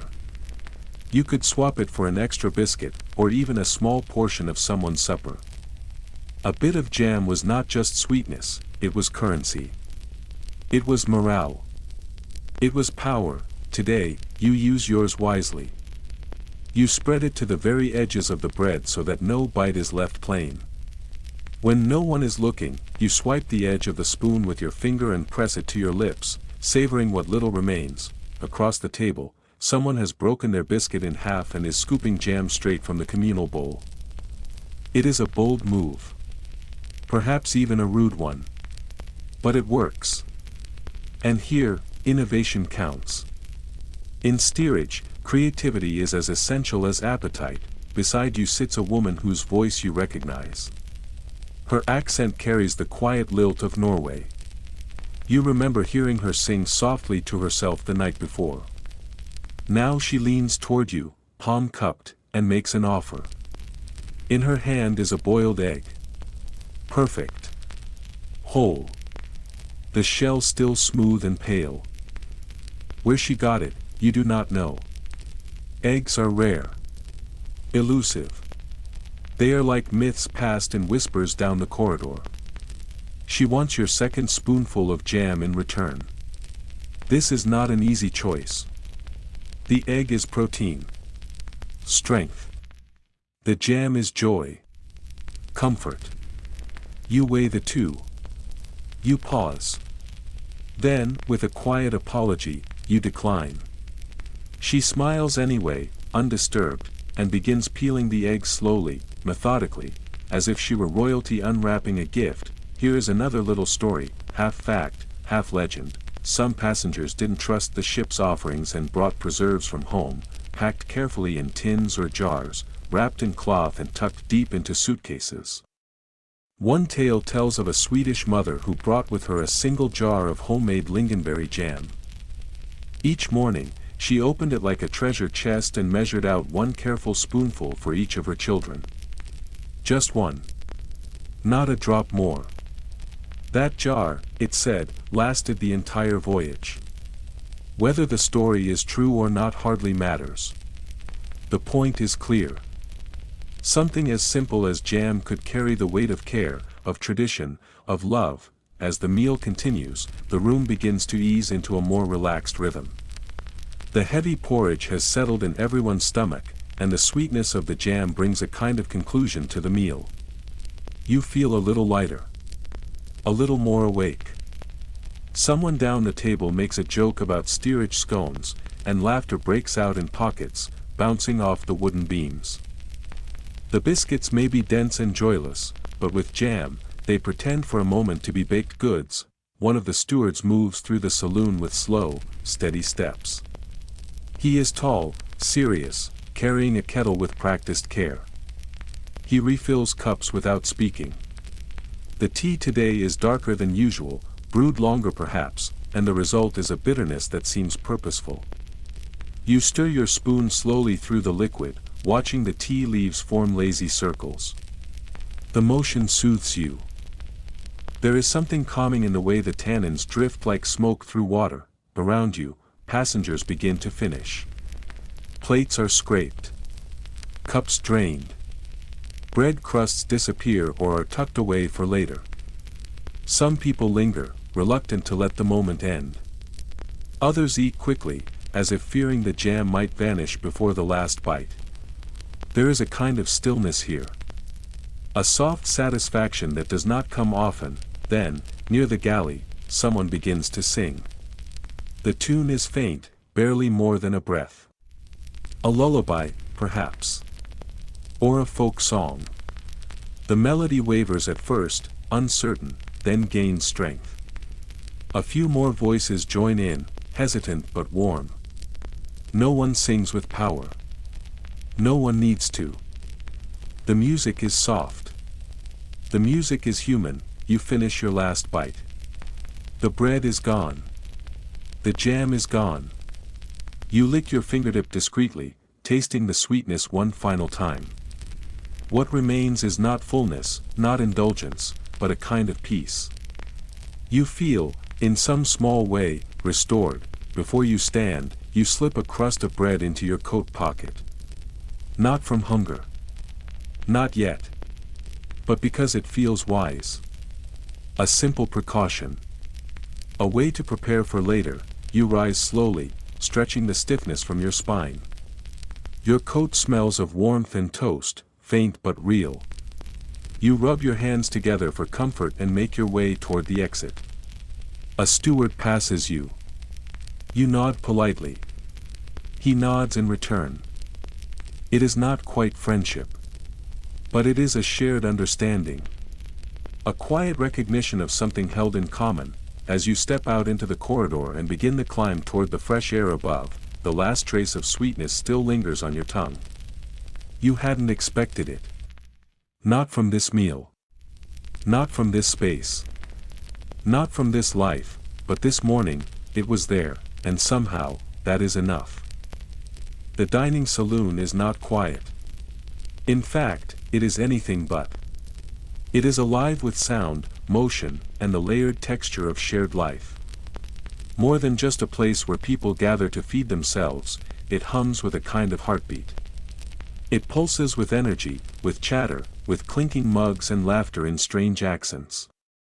It is less a dining room and more a small, moving festival that hasn't quite found its music yet but knows, somehow, that it is coming. You make your way across the space with slow familiarity, navigating between stools and elbows and steaming trays. You find your usual bench, the one near the second pillar on the left, and settle into the place you've come to think of as yours. The wooden seat is still warm from the last person who occupied it, likely someone who left just moments before. You slide in between a sleepy-eyed boy who still has a curl of pillow mark on his cheek and a broad-shouldered man with hands so worn by the sun they look like old leather gloves. They both nod at you in quiet recognition. No names are exchanged. They're not necessary. You've broken bread too many times now to need introductions. Familiarity has taken root, and in third class, that is its own kind of comfort. As trays begin to circulate and spoons dip into bowls, something settles over the room.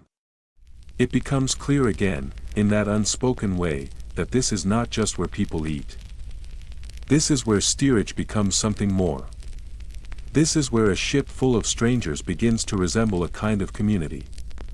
A temporary village held together by tea, repetition, and the shared inconvenience of travel.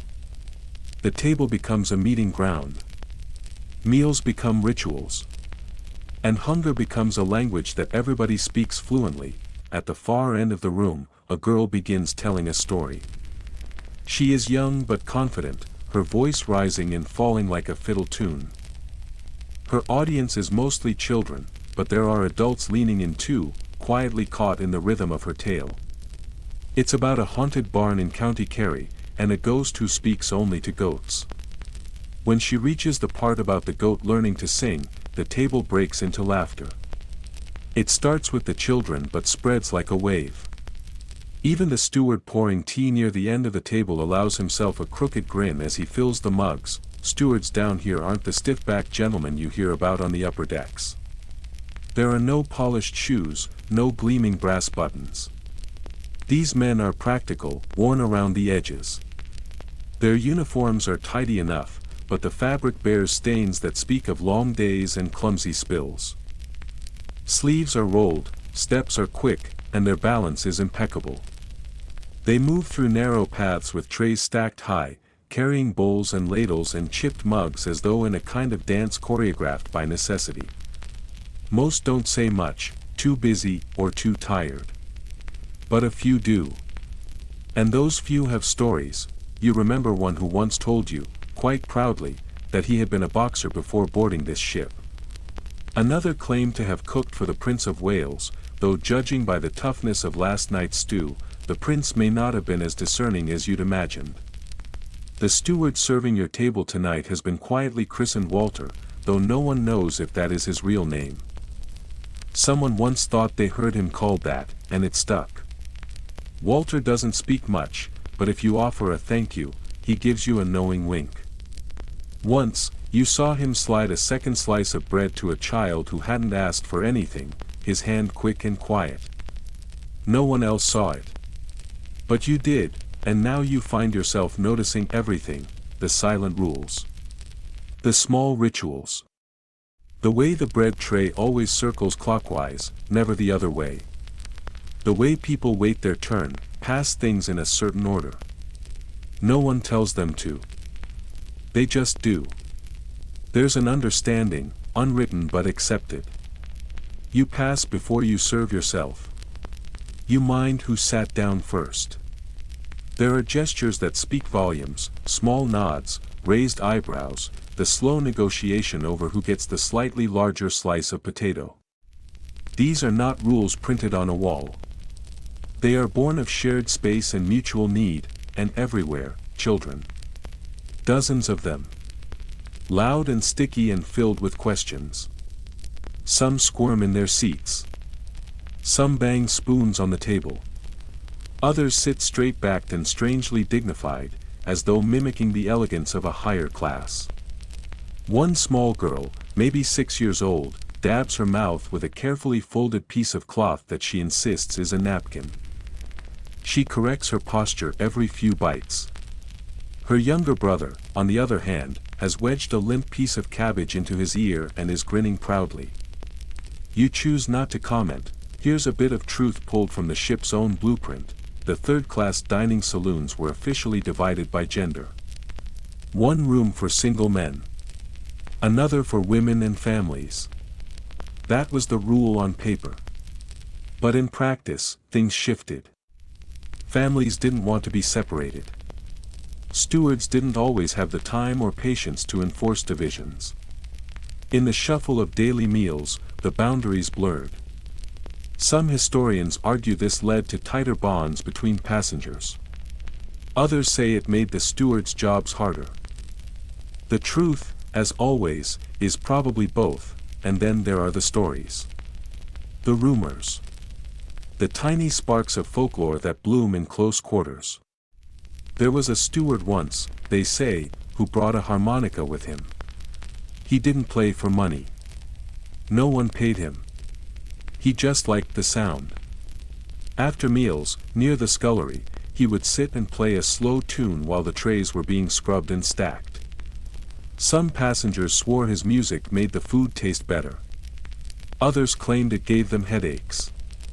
He didn't care either way. He kept playing. Tonight, someone sneezes. The response is immediate and polyphonic. Blessings come in at least 5 different languages. The room dips into a brief pause before someone pulls their chair back with a loud scrape. A man stands. Older, tall, with a voice that carries. He lifts his mug of tea high and says, "To land. May it not be worse than water." It is not the most elegant toast. But every hand raises, every cup follows, and everyone drinks. That is enough. You take a sip of your tea, slow and deliberate, feeling the heat move down your throat. Around you, cutlery clinks gently. Someone rips a loaf in half. A steward fumbles a plate and curses under his breath. No one looks up. These are the ordinary sounds of life here. This is what daily survival sounds like when packed into a steel hull drifting over an endless black sea. A girl beside you leans close and whispers that her sister saw a stowaway hiding near the cargo hold. She swears it's true. Her eyes are wide with conviction. You nod, not out of politeness but because you almost believe it. On a ship like this, tucked between dreams and distance, anything could be possible. Someone at the back tries to start a song. The first line is shaky. The second is stronger. By the third, half the saloon has joined in. The harmony is uneven. The rhythm stumbles. But it is joyful. The voices are cracked. The lyrics are half remembered. But the feeling is real. Immigrants and dreamers, all carrying something they cannot name, singing with mouths still full of stew and bread. You pause. You look around. This is a kind of magic, not the kind wrapped in glitter, or sealed in crystal goblets on linen-covered tables. Not the polished quiet of second class. Not the hushed wealth of first. But something earthier. Something messier. And maybe, something more honest. Here, people laugh through crumbs. Babies wail. A man bickers over whose spoon is whose. But still, something ties it together. It might be hunger. It might be hope. Most likely, it is both. As the meal draws to a close, you find yourself not rushing to leave. You linger, soaking in the moment like steam from a kettle. You listen. You observe. You tuck the memory into your pocket, just as carefully as you do the bit of bread you saved for later. You check for it now, feeling the familiar shape. It's still there. Still warm, you stand, stretching the stiffness from your spine, and glance back once more before stepping away from the table. The saloon is still buzzing. Voices continue to rise. Chairs scrape. A cup tips and spills. A baby laughs. A mother sings softly. All of it blends into something strange and comforting. It's chaotic, it's crowded, it's noisy, but in its own way, it's home, at least, for now. You hear them before you see them. The sharp clap of black shoes against the metal floors rings out in quick succession, followed by the clatter of cutlery trays shifting under hurried hands. There's the low, familiar grunt of effort as a heavily loaded serving cart attempts to round a corner that was never built wide enough. These are the stewards of third class. The quiet workhorses in rumpled black uniforms, their white collars never quite crisp by evening, their hair flattened by steam, their faces flushed by fire and movement. They navigate the bowels of the ship like seasoned stagehands behind a play that never ends, their choreography unglamorous but essential, tonight, for whatever reason. You pay closer attention. You've seen them moving about for days now, weaving between benches and trays, but something shifts in the way your eyes follow them. You begin to notice details you hadn't before. There's one who always whistles under his breath, an absent-minded, breathy tune that never seems to resolve.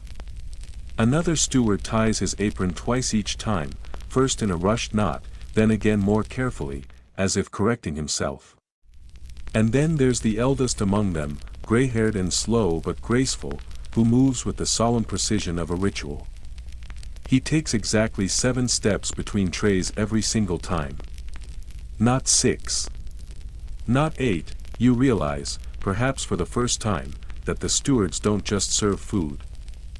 They are the ones who keep third class from unraveling. They are the unacknowledged structure within the chaos. Without their steady hands and quiet endurance, this whole operation would collapse into tantrums and tinware. They are the frame that holds the picture together. Your steward this evening is a new arrival. Young and tall, all elbows and knees, with ears that stick out just enough to notice.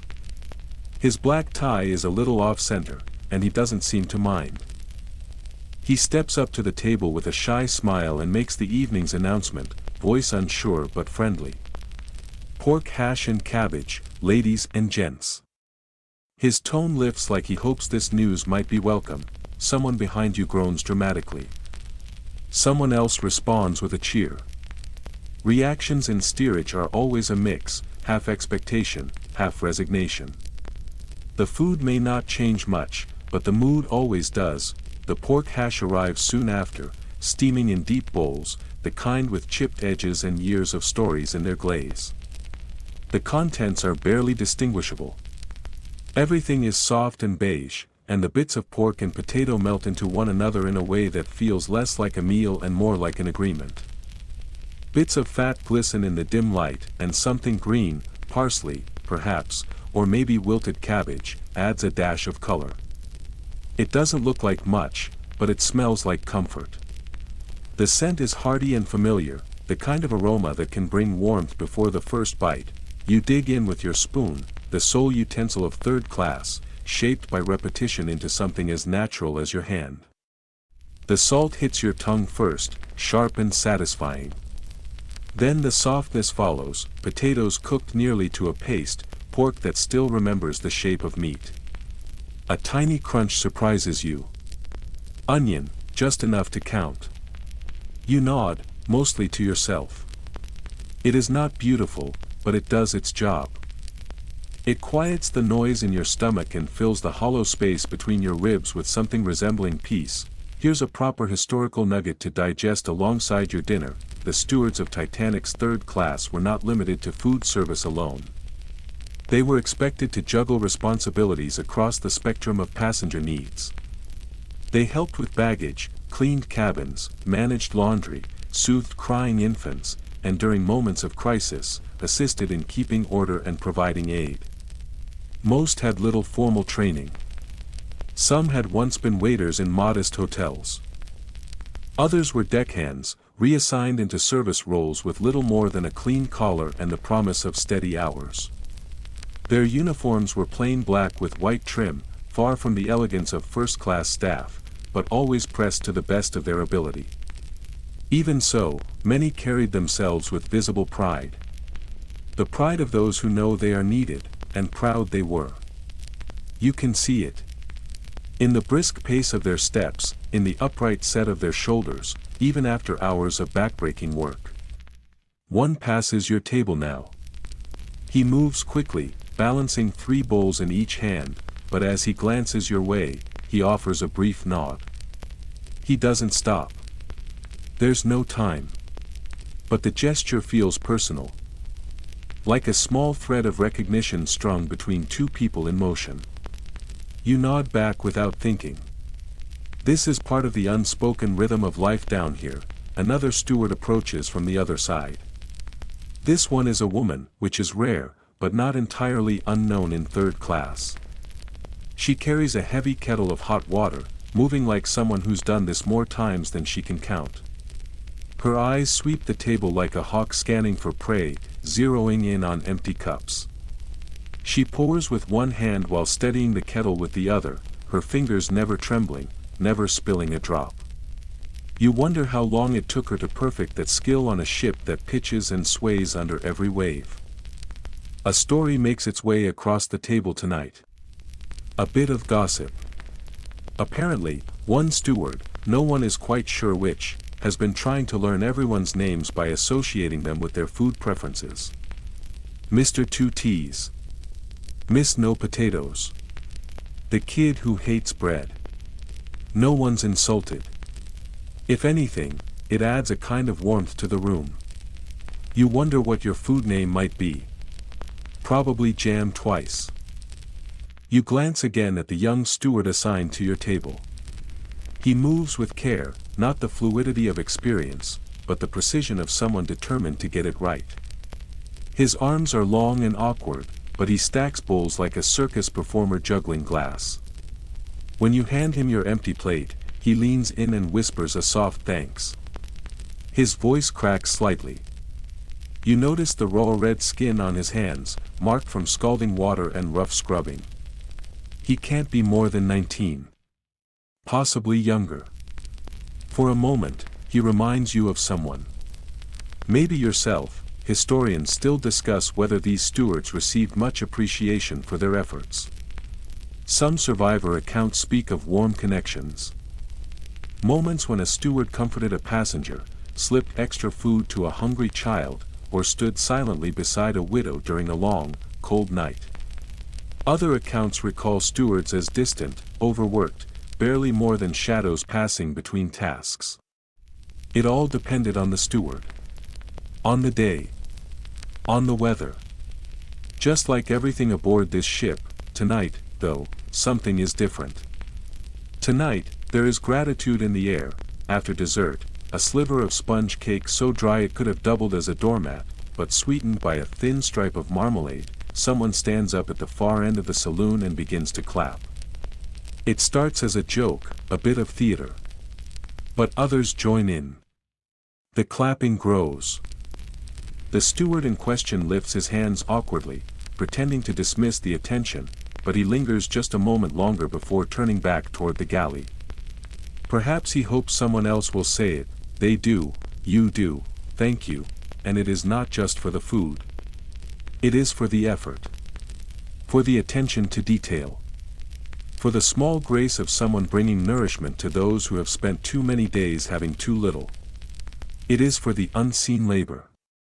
For the hands that carry heat and hunger and a kind of human kindness through narrow corridors day after day. The meal ends. The saloon begins to shift and settle. You hang back. Watch the stewards resume their ballet. Bowls are gathered in stacks that clink softly. Trays are scraped and balanced. Kettles are returned to the galley with a low hum of movement. A hush descends. Not silence, but a lull. The kind of stillness that only comes after noise. Steam floats in the air, catching the yellow light of swinging bulbs and turning gold at the edges. You see the young steward again. He is at the basin now, pouring cold water with one hand while gathering napkins with the other. Someone near him cracks a joke about union breaks. He laughs softly. Then, almost without thinking, he begins to hum. It's a sea shanty, low and even, about the moon and missing home. The melody is simple. Ancient, maybe. It suits the space. The story. The night, you do not recognize the tune. But it fits perfectly, and as you step into the corridor again, your stomach filled with pork hash and your mind filled with unexpected affection for a stranger in a wrinkled apron, you realize something quietly profound. The stewards are not just helpers. They are not just hands carrying trays. They are the heartbeat of third class. Quiet. Steady. Unseen. But always there. Beating on. Through steam and sweat and silverware, and tomorrow, they will do it all again. You're barely seated tonight when it begins again. The now familiar chorus of clinking spoons tapping against dented metal bowls, the scrape of chairs shifting against the hard floor, and a sudden, emphatic shout of "No more peas." In what you think might be Norwegian. Maybe Danish. It's hard to say. Either way, it is unmistakably third-class dining, as lively, chaotic, and oddly comforting as ever. Welcome back to this strange little universe tucked below the decks. It is multilingual. It is mildly disorganized. It is filled with smells and voices and 100 small dramas playing out over plates of food that are never quite what you hoped, but somehow always enough. Tonight's dish is billed as something that resembles shepherd's pie. Though any shepherd would likely raise an eyebrow at the description. And the word pie feels generous. What arrives on your plate is more of a hearty, collapsing mound. There's ground meat of some kind, mashed potatoes smoothed into soft peaks, and green peas scattered across the surface like confetti from a celebration no one attended. A serving tray makes its way down the row, and you nod politely as it's passed to you. A ladle slaps a heavy scoop onto your plate with an unapologetic splop. You sigh, resigned. It smells fine. Not good. Not bad. Just fine. You glance to your left. Your neighbor is already halfway through his serving, chewing with methodical commitment and no sign of hesitation. To your right, a young boy has taken a more artistic approach, carefully arranging his peas into the shape of a smiley face. He beams at his creation before demolishing it with a decisive spoon swipe. Around you, the saloon is alive. It crackles with movement and murmur. The air is thick with steam and voices, rising in a symphony of chatter. Some conversations are in thick, rolling accents you can barely identify. Others are in languages entirely unknown to you, syllables flying across tables like tossed coins, caught, fumbled, sometimes misunderstood, but rarely ignored. You pick up your spoon. You take a breath. And then you dig in. The first bite is warm. Salty. A little meaty, if you close your eyes and concentrate. The second is mostly potato. The third? You hit a pea. You pause, a moment of recognition. A tiny victory. A reminder that there is still variety here, even if it comes one pea at a time. In third class, conversation rarely takes a break for the act of eating. It flows around it, through it, and sometimes right across it. People talk with their mouths half full, waving their cutlery in the air. Laughing through crumbs and gestures. You hear Italian. You hear Swedish. Irish. German. A handful of other tongues you can't even begin to place. Sometimes they mix in a single sentence. And yet, things mostly make sense. Communication is made possible by pointing, miming, repeating with wider smiles and louder tones. It is messy. It is imperfect. But it works. Here's your historical detail to chew on alongside the meal. Titanic's third-class passengers came from over 30 nationalities, each carrying their own customs, languages, and expectations. Large groups hailed from Ireland, Scandinavia, Eastern Europe, and the Middle East. Many had never traveled beyond their hometown, let alone boarded a transatlantic ocean liner. Dining together in close quarters wasn't just a challenge in logistics. It was an unplanned experiment in cultural exchange. You glance further down the room.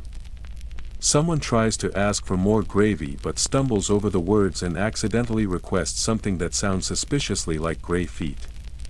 Laughter erupts at the table. The steward, without missing a beat, gives a solemn nod and brings back an extra ladle anyway. He's clearly learned the value of improvisation. A quirky aside to tuck away, one steward was said to have taught himself the word for bread in 5 different languages by the end of a single voyage. Another apparently kept a little tally in his apron pocket, marking every time he heard thank you spoken in French or Finnish. One woman, a survivor, later shared the story of how she fell in love with a boy from Poland after they accidentally switched spoons during dinner. She never got hers back. She didn't mind. Tonight, you find yourself seated across from a family from Finland. The father speaks a little English, mostly phrases about fish and weather. The mother smiles warmly at everyone, even when she doesn't seem to understand the conversation. The children stare wide-eyed at the room's noise, a little overwhelmed but curious. You offer your extra biscuit to the youngest boy. He accepts it with both hands, cradling it like treasure. Historians still debate whether third-class passengers were assigned fixed seats or allowed to move freely between tables. Some accounts suggest seating was arranged by cabin. Others claim it was based entirely on who arrived first. In practice, it seems that habits formed quickly. Groups gathered by instinct, drawn together by shared languages, familiar manners, or simply by who laughed at the same kind of jokes, your own table group has settled into a familiar rhythm. There's the widowed woman from Yorkshire who always carries a handkerchief in her sleeve and dabs her mouth after every bite. No matter how dry or wet the food. The young Serbian man who hums quietly while chewing, always the same melody. And the old gentleman from Cork who declares, at every single meal, that this will be his last, but still finds room for seconds when the plates come back around. You don't know any of their names. But you know the way they eat. You know their preferences. You can tell when the old man is about to ask for more tea before he even reaches for his cup. You notice something else, too. Manners here are fluid. Adaptable. They've evolved out of necessity. Bread is passed before it's even requested. No one waits for every plate to arrive. Talking happens mid-bite. Elbows rest firmly on the table. Napkins, when used at all, are more often repurposed for wiping noses or cleaning spills, but beneath that rough exterior is something softer. A quiet code of kindness. If someone drops a spoon, it is returned without question. If a child knocks over tea, a stranger leans in to mop it up. If someone looks uncertain, 3 different people will point in 3 different directions, but all mean to help. It is a kind of etiquette deeper than rules.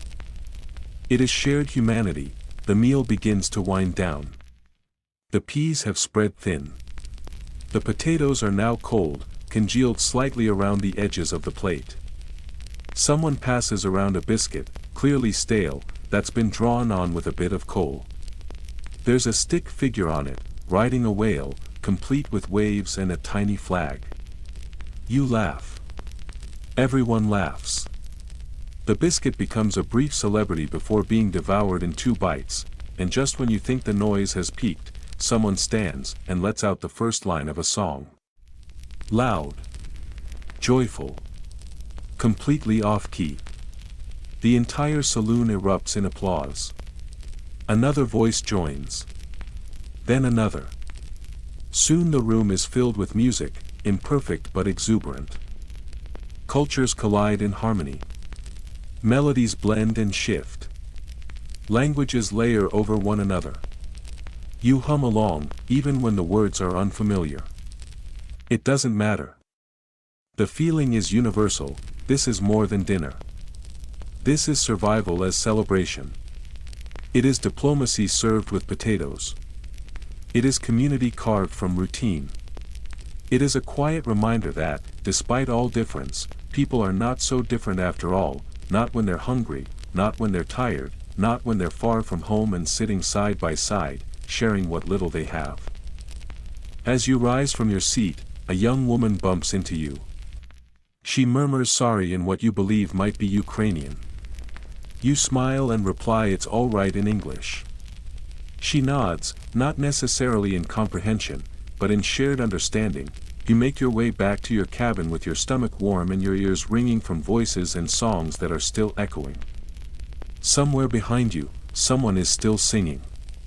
Someone else is likely still eating peas, one at a time, and you think, as you reach the end of the corridor, in a ship this massive, sailing into the dark unknown, it is remarkable how close people can become over a single spoon and a plate of mashed together memories. It hits you before you even reach the dining saloon. A smell, thick and unapologetic, wafts upward through the narrow corridors and wraps around your senses with a force that is almost physical.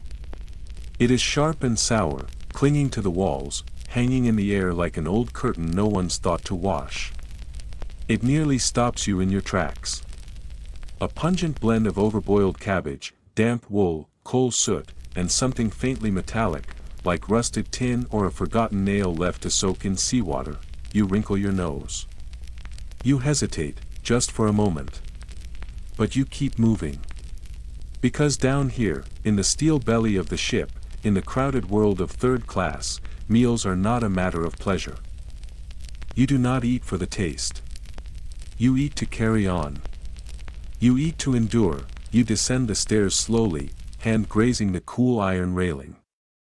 The other hand lifts toward your mouth, an unconscious attempt to block the scent now growing thicker with every step. It winds into your clothing, nestles behind your ears, and slides into your hair like something with intentions of staying. It becomes part of your breath.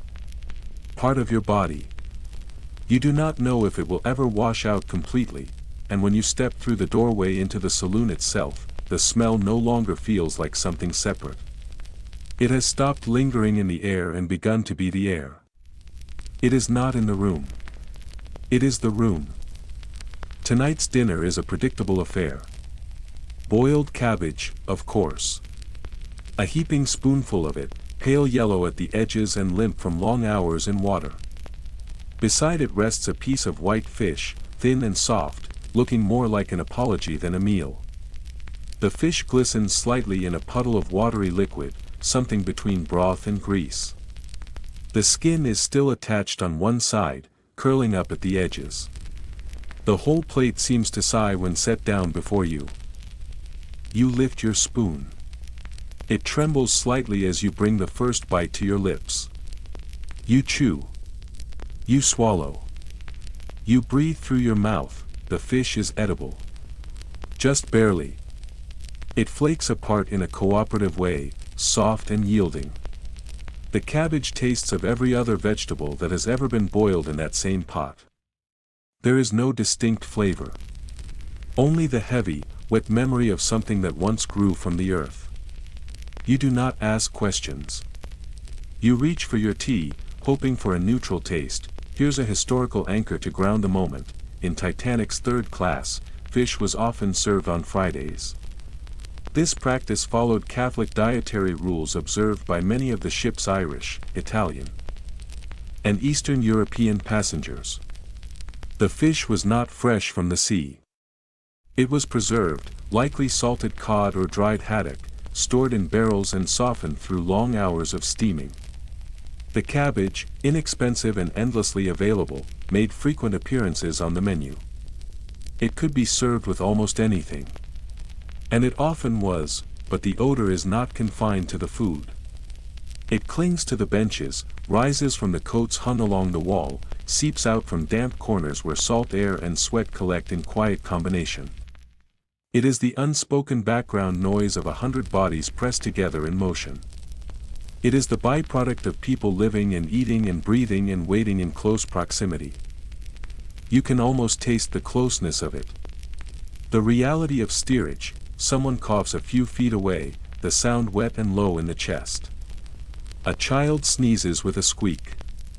A spoon clatters to the floor. No one flinches. No one reacts. These are normal sounds. These are expected rhythms. This is life below deck. Here's a quirky little fact, oddly comforting. Some passengers brought their own methods of defense against the daily odors. Tiny glass vials of perfume. Handkerchiefs soaked in lavender oil, held gently to the face during meals. Clusters of mint leaves stuffed into coat pockets. One particularly creative man was known to pin a slice of dried lemon to his jacket, letting the scent rise as he moved. Did any of it help? No one can say. But the effort alone says something. The desire for a little grace amidst the grim. Historians continue to debate what third-class conditions were really like. Some survivors recalled bright, well-kept spaces. Others described mildew, rot, and the constant presence of sea-salted damp. Most accounts agree on one thing: the experience depended on the day, the dish, and your luck with where you were seated, and whether your steward knew how to crack a porthole open just enough to let in a breath of clean air without earning a scolding. You try to focus on your food. You take your spoon and begin pushing the cabbage into the fish, hoping to merge their textures into something more tolerable. A kind of impromptu stew begins to form, soupy and bland, but unified. A crust of bread joins in, dry and slightly stale, but solid. It helps. You chew with purpose. You remind yourself that food is food, and warmth is not to be wasted. Across from you, a boy plugs his nose between bites. His sister elbows him sharply in the ribs. A woman nearby waves a folded menu in front of her face, trying to stir the air. A steward, passing by with a tray of plates, lifts 2 fingers to his nose in mock surrender and chuckles. Extra flavor tonight. He quips, setting down a fresh tray without breaking stride. You laugh. You can't help it, because at a certain point, the smell becomes more than just a nuisance. It becomes part of the meal itself, part of the conversation. It becomes a character in the room, an unwanted guest you eventually learn to tolerate. You name it. You joke about it. Boiled ghost. Atlantic surprise. The great green fog. And in those jokes, something shifts. The weight of the smell is lighter. Laughter makes it bearable. But even so, it follows you. The scent is ambitious. It climbs inside your sleeves. It settles into your socks. It curls up beneath your collar and follows you up the stairs and back to your bunk like a loyal, unfortunate pet. It clings, and it lingers, even the tea tonight has not escaped. It smells faintly wrong, as if someone boiled it in the cabbage pot by mistake. You drink it anyway. You don't have a better option. Someone begins humming. The same old tune from the night before. It drifts through the room like a slow tide. The melody is soft and familiar, something about green fields and home and the sea. It does not erase the scent. But it changes the mood. You hum along. Quietly. Your free hand wipes your spoon clean against your coat before the next bite. You do not want the lingering taste of one spoonful to spoil the next. The room grows louder. People are talking again. Spoons scrape bowls. Chairs groan as they shift. Laughter attempts to drown out the smell. The worst of the stew is gone. What remains is mostly cabbage, yellowed and abandoned, left on plates that will soon be cleared. People begin to eat faster now, eager to finish, eager to move on. You are nearly done when a child behind you lets out a long, unmistakable burp. Heads turn. For a moment, the saloon falls still. And then, it erupts. Laughter explodes across the room.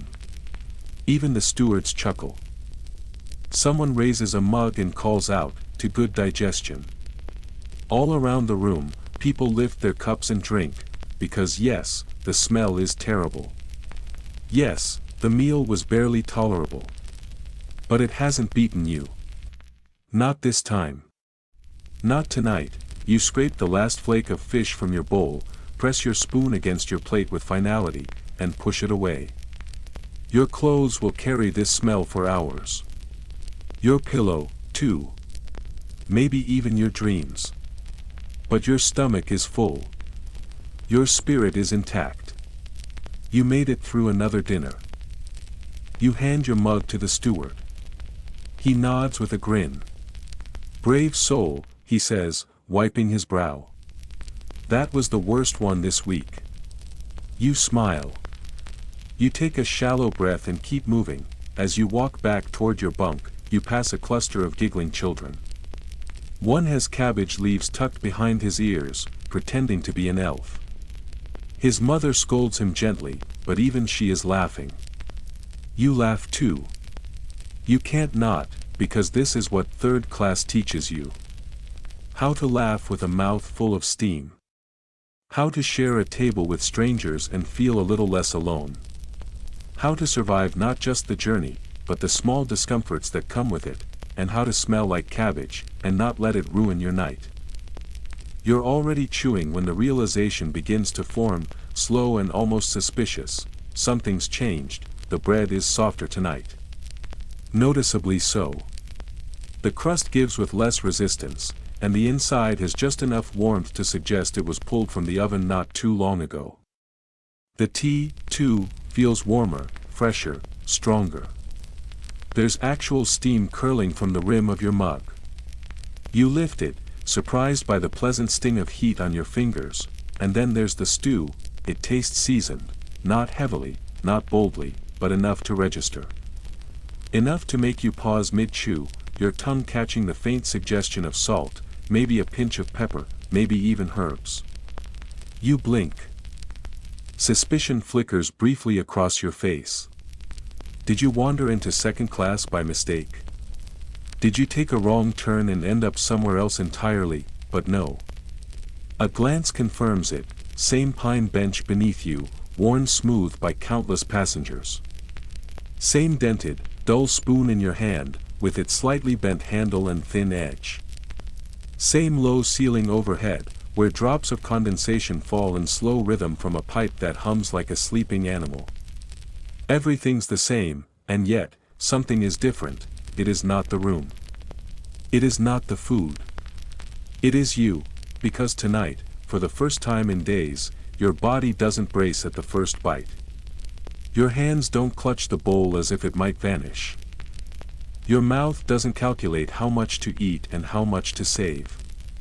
Tonight, your muscles loosen, your breath slows. You sit back, because tonight, you remember your last meal before Titanic.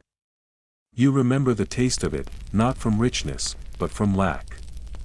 A half potato, its skin mottled and dry. A cup of milk, thinned with water and nearly sour.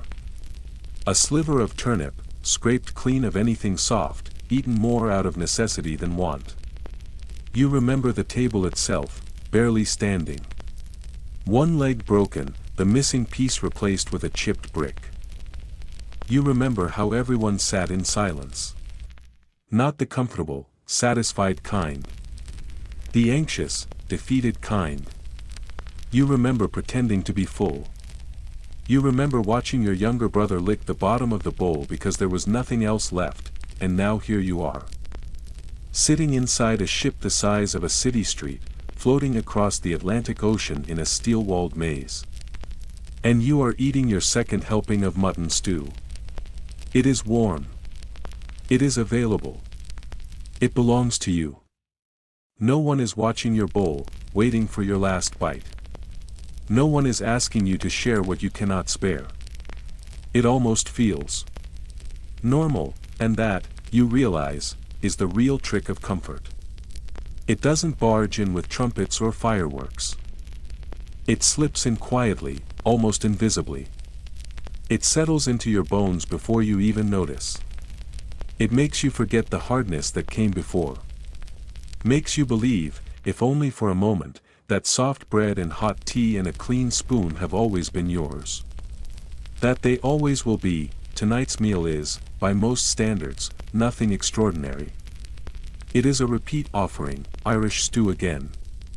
You recognize the overcooked mutton, the orange slivers of carrot, the onions that have all but melted into the broth. The color is the same as always, somewhere between mud and rope. The bread is dense and unforgiving, but your hand finds the soft center and tears it apart with practiced skill. The tea is dark.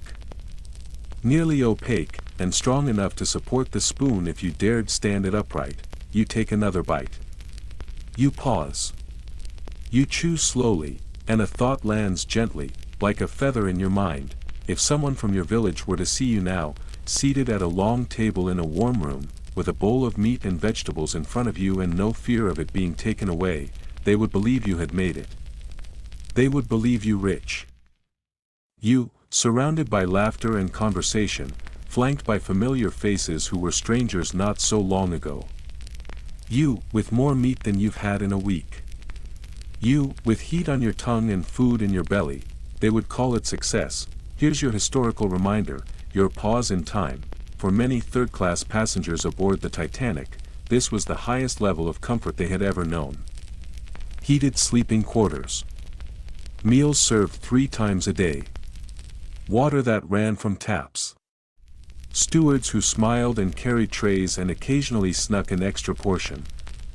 Steerage to the ship, yes. But to many, it was a palace afloat. A promise fulfilled. Here's a smaller detail, one that lingers, a young Irish girl. After surviving and arriving in New York, told a reporter she missed the Titanic. Not because of its size or splendor, not even because of the voyage itself. She missed it because, she said, the food came 3 times a day and nobody stole my bread. For her, the ship had been safety. She would have gone back in a heartbeat. Tonight, something in the saloon feels gentler than usual. The air is less choked with cabbage. The scent of meat is stronger. A few candles have been lit at the far end of the room. Not for mood, but because of a minor electrical fault. The bulbs in that section flickered out earlier in the day. But the candles cast a soft, steady glow that smooths the edges of the room. In that light, people seem softer too. Warmer. A little less burdened. You glance to your left. The young Serbian man who hums is back, tapping his spoon gently against the table, following a beat only he can hear. Across from him, the widow from Yorkshire delicately dabs her sleeve where a drop of stew landed, her handkerchief always within reach. To your right, the young boy who used to scatter peas across the floor now sits in still concentration, helping his little sister slice her bread into neat quarters. The chaos remains. The clatter of plates, the occasional spill, the rising hum of a dozen languages crossing wires. But it feels different now. Less intrusive. More alive. It no longer feels like something to be endured. It feels like something to be part of. You are not just passing through this journey. You are inside it. Part of its fabric. Historians still discuss whether steerage passengers knew how rare this moment in time was. Some believe they assumed this level of care was normal, only to discover the truth when they reached land and were thrust into crowded boarding houses and long rail rides west. Others believe the passengers knew exactly how fortunate they were and clung to every bite. Every warm mug, every flickering bulb above their heads. You suspect the truth lies somewhere in between. Tonight, you savor each bite. You eat slowly. You let the heat of the stew warm not just your body, but the memory of every time you ate without enough. The steward returns. Without being asked, he pours a second round of tea. A murmur of surprise ripples through your table. Someone claps. Someone else whistles. He grins as he moves down the row. Don't get used to it, he says with mock sternness, but you already have. You've already folded this small kindness into the rhythm of the evening, and then comes dessert. Rice pudding.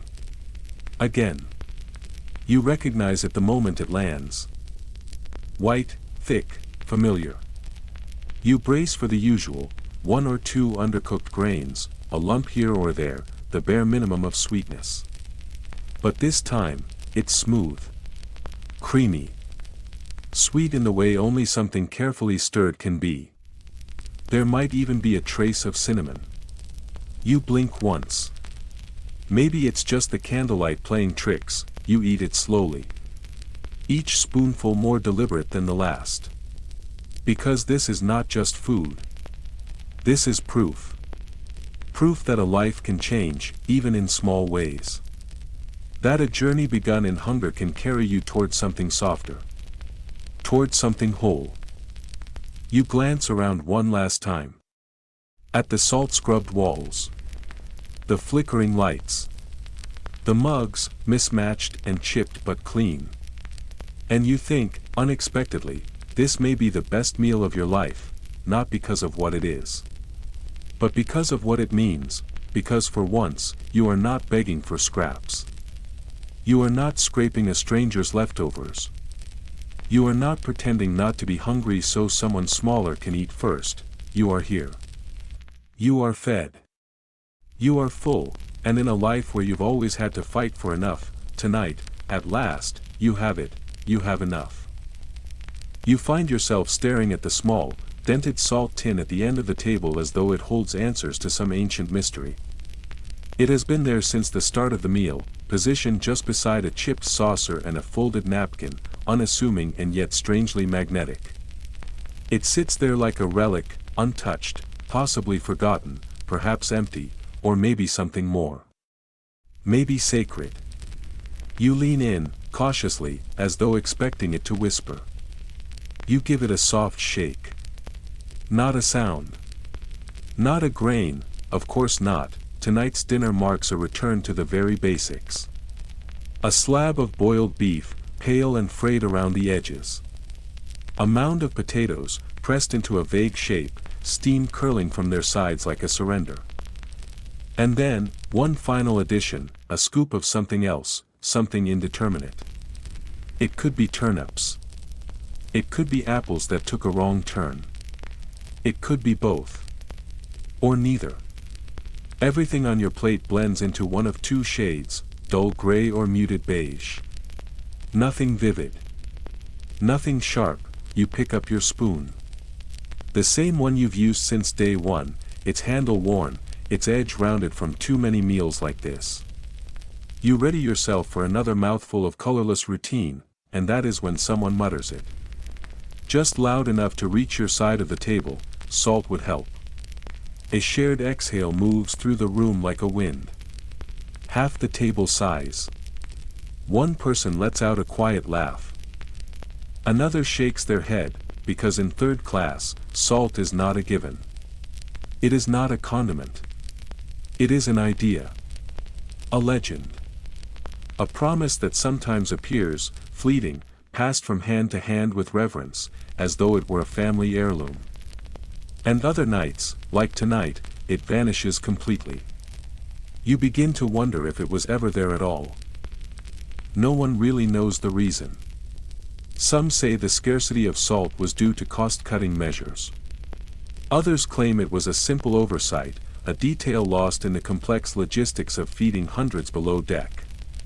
Some historians argue that it was rationed deliberately, doled out by stewards instructed to conserve supplies. And still others say it came down to luck. Were you seated near the one steward who remembered the tin? Did the galley run out just before your row was served? There are no answers, only theories. You take a bite of the beef. It is soft. A little stringy. Moist, in a way that suggests it was boiled to obedience. It is not unpleasant, but it offers no surprises. The flavor is shy. Hiding. The potatoes, too, are decent in texture, properly cooked, but taste like water that has lost its nerve. They are warm, yes, but bland. Everything on the plate feels like it has been boiled into submission. You glance up. Across from you, someone is miming the act of seasoning. He holds his fingers above his food and pretends to shake an invisible tin, eyes closed in exaggerated hope. A few around the table laugh. The steward walking past notices, raises his eyebrows, and stops for just a second. If I had it, you'd have it, he says with a wink. And you believe him. Down here, kindness does not always arrive dressed in abundance. But it arrives, steady and sincere. Here's a small historical curiosity for the night. Among steerage passengers, tales circulated about the spices and salts of first class. Some claimed the upper decks had entire trays of seasoned salts, some imported from France or Portugal. One rumor spoke of pink rock salt served with roast duck. Another claimed first-class diners were offered something called celery salt, whatever that might be. And one man insisted that, years ago, on a ferry crossing the Irish Sea, he'd once tasted smoked salt. He had never quite recovered from the experience. In third class, though, you get what you have now. A tin, maybe. If it turns up. If it still holds anything. And even then, whatever is left inside likely made the journey from Belfast in someone's coat pocket or rolled under a bunk during rough seas. The salt you hope for is tired. Damp. Crusted. But it is salt nonetheless. And it carries weight beyond flavor, because salt is no longer just salt. It becomes a symbol.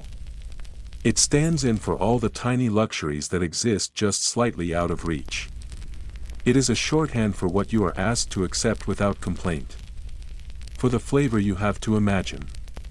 For the choices you are not allowed to make, a few passengers try their own tricks. One man unwraps a small packet of dried herbs, pulled from the lining of his coat, and sprinkles it over his beef with the solemnity of a priest. Another boasts of having lemon peel, though no one ever sees it. He offers nothing, claiming it is for a special meal he is saving. A third person, clearly a joker, leans in and suggests licking the metal wall. He insists it is slightly salty from the sea air. The suggestion earns laughter but no takers. Dessert tonight is stewed prunes. You see them coming and you brace yourself. They glisten with a syrupy sheen, dark and slippery on the plate. The flavor walks the line between tart and medicinal. You eat too. Just enough to seem polite. Then, without apology, you nudge the rest to the edge of your plate. The woman beside you, the one with the infinite supply of handkerchiefs tucked into sleeves and pockets, leans close and whispers, "Would you like my prunes?" Her voice is soft, conspiratorial. You shake your head, thankful but firm. She smiles anyway and wraps them up in a napkin. Perhaps they are for her. Perhaps for someone else. A child. A neighbor. You do not ask. You simply nod in quiet approval. The steward reappears, this time with a tray of tea and an apologetic look. He offers no explanation, only a sheepish grin. Still no salt, he says before anyone can ask. But I can give you an extra biscuit. The room reacts instantly. Cheers. Applause. A whistle or two. You would think he had brought cake, because in third class, sometimes a dry biscuit is more than just flour and water. It is a gesture. A win. A promise kept. You sip your tea. It is stronger than usual. The color is darker, and the taste lingers. Perhaps someone was generous with the leaves, or perhaps it is your tongue, alert and hungry for contrast. Either way, it fills your mouth with something welcome. Your mind drifts again to salt. To how something so small can become so large in meaning. Not just a matter of flavor, but of power. Of choice. Of the freedom to take what is given and shape it into something better. That, in the end, is the real luxury. Not the thing itself, but the right to change it. You take another bite of the plain beef, and you smile. You smile because you finally understand. In first class, they talk about spice. In third class, you become it. The saloon is quieter tonight than on other nights. Perhaps it is the simplicity of the meal. Perhaps it is the faint rumble beneath your feet, the waves crashing a little harder against the steel. But no one seems frightened. No one seems worried. The quiet is not heavy. It is thoughtful. Contained. A shared understanding. You fold your napkin. It is still slightly damp from the tea you spilled earlier. You wipe your mouth with it anyway. Then you stand. You move slowly, body warm, limbs heavy with food and familiarity. As you pass the salt tin, still sitting lifeless at the corner of the table, you tap it gently with your fingertips, just once. For luck, because tomorrow is another meal. Another chance, maybe the salt will be there, and even if it isn't, you will eat all the same. You will sit, and smile, and pass the plates. You will tell stories. You will laugh. You will make peace with every flavorless potato, every pale vegetable, every bland but filling spoonful, because down here, you have learned something no first-class ticket could ever teach, even without salt, this life still has taste. It is April 14th, you do not know that it is the Last Supper, no one around you does, it begins the same way every evening meal seems to begin in third class. The stew returns once more to your plate, as expected. There are no flourishes, no fanfare, no surprises in the food. A spoon already warmed by the galley rests next to your bowl. The plate itself is slightly chipped at the rim, as if it too has grown tired of its routine. The scent in the room is a familiar mix, the sharp steam of boiled meat, the damp tang of wool coats clinging to heat, the faint earthiness of tea leaves steeped until their flavor has nothing left to give. Your stomach growls right on time, perfectly trained. Your hands move out of habit. You could eat this meal with your eyes closed and barely miss a step, and yet, tonight, something is not quite the same, it is not bad. Nothing is burned or spoiled. It is simply different, the air feels still in a way it has not before. Heavier, perhaps. Denser. It clings to your skin and sits on your shoulders as if the very ship were holding its breath. You shift in your seat and glance toward the ceiling, as though expecting something to drop, but nothing does. The room remains unchanged, but the feeling beneath it hums, your plate is filled with the usual shapes and colors. There are slices of roast beef, softened and browned at the edges. There are pale potatoes, waxy and dense. A ladleful of brown gravy pools around everything, glossy and viscous, with a faint metallic edge to its aroma that you cannot quite name. It looks exactly how it always has. It tastes no different either. But somehow, tonight, each bite seems sharper. More vivid. Every noise around you seems to rise and echo. The scrape of spoons against enamel. The hollow clinks of mugs. The low thrum of conversation. It is as though your senses have leaned forward without your permission, listening in on something they do not yet understand. Across from you, the Serbian hummer who normally fills the table with quiet melodies is silent tonight. He eats without a sound, spoon rising and falling like clockwork, eyes fixed on his plate.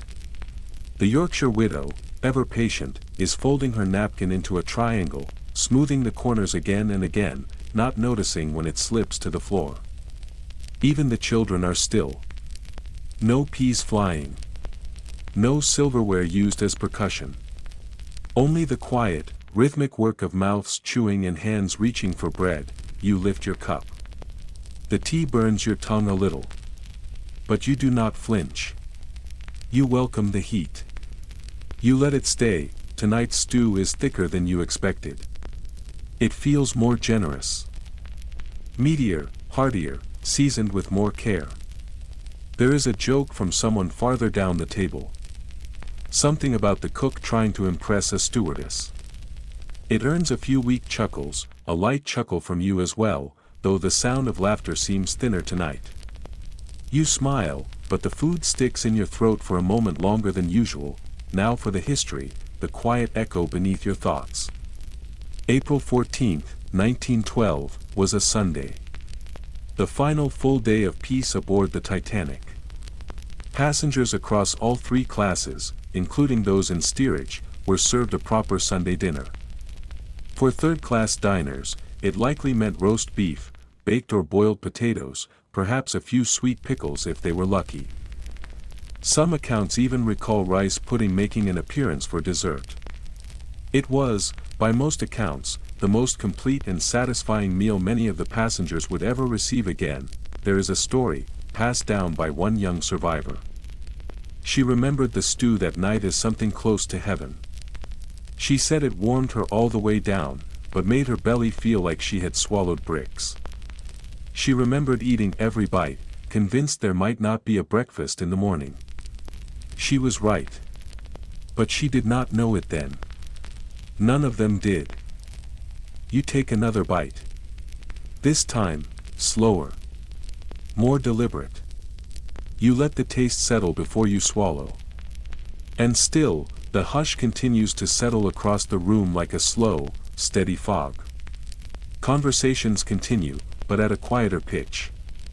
The stewards move more gently, careful with trays and plates, as though trying not to disturb something fragile. The ship itself groans more tonight.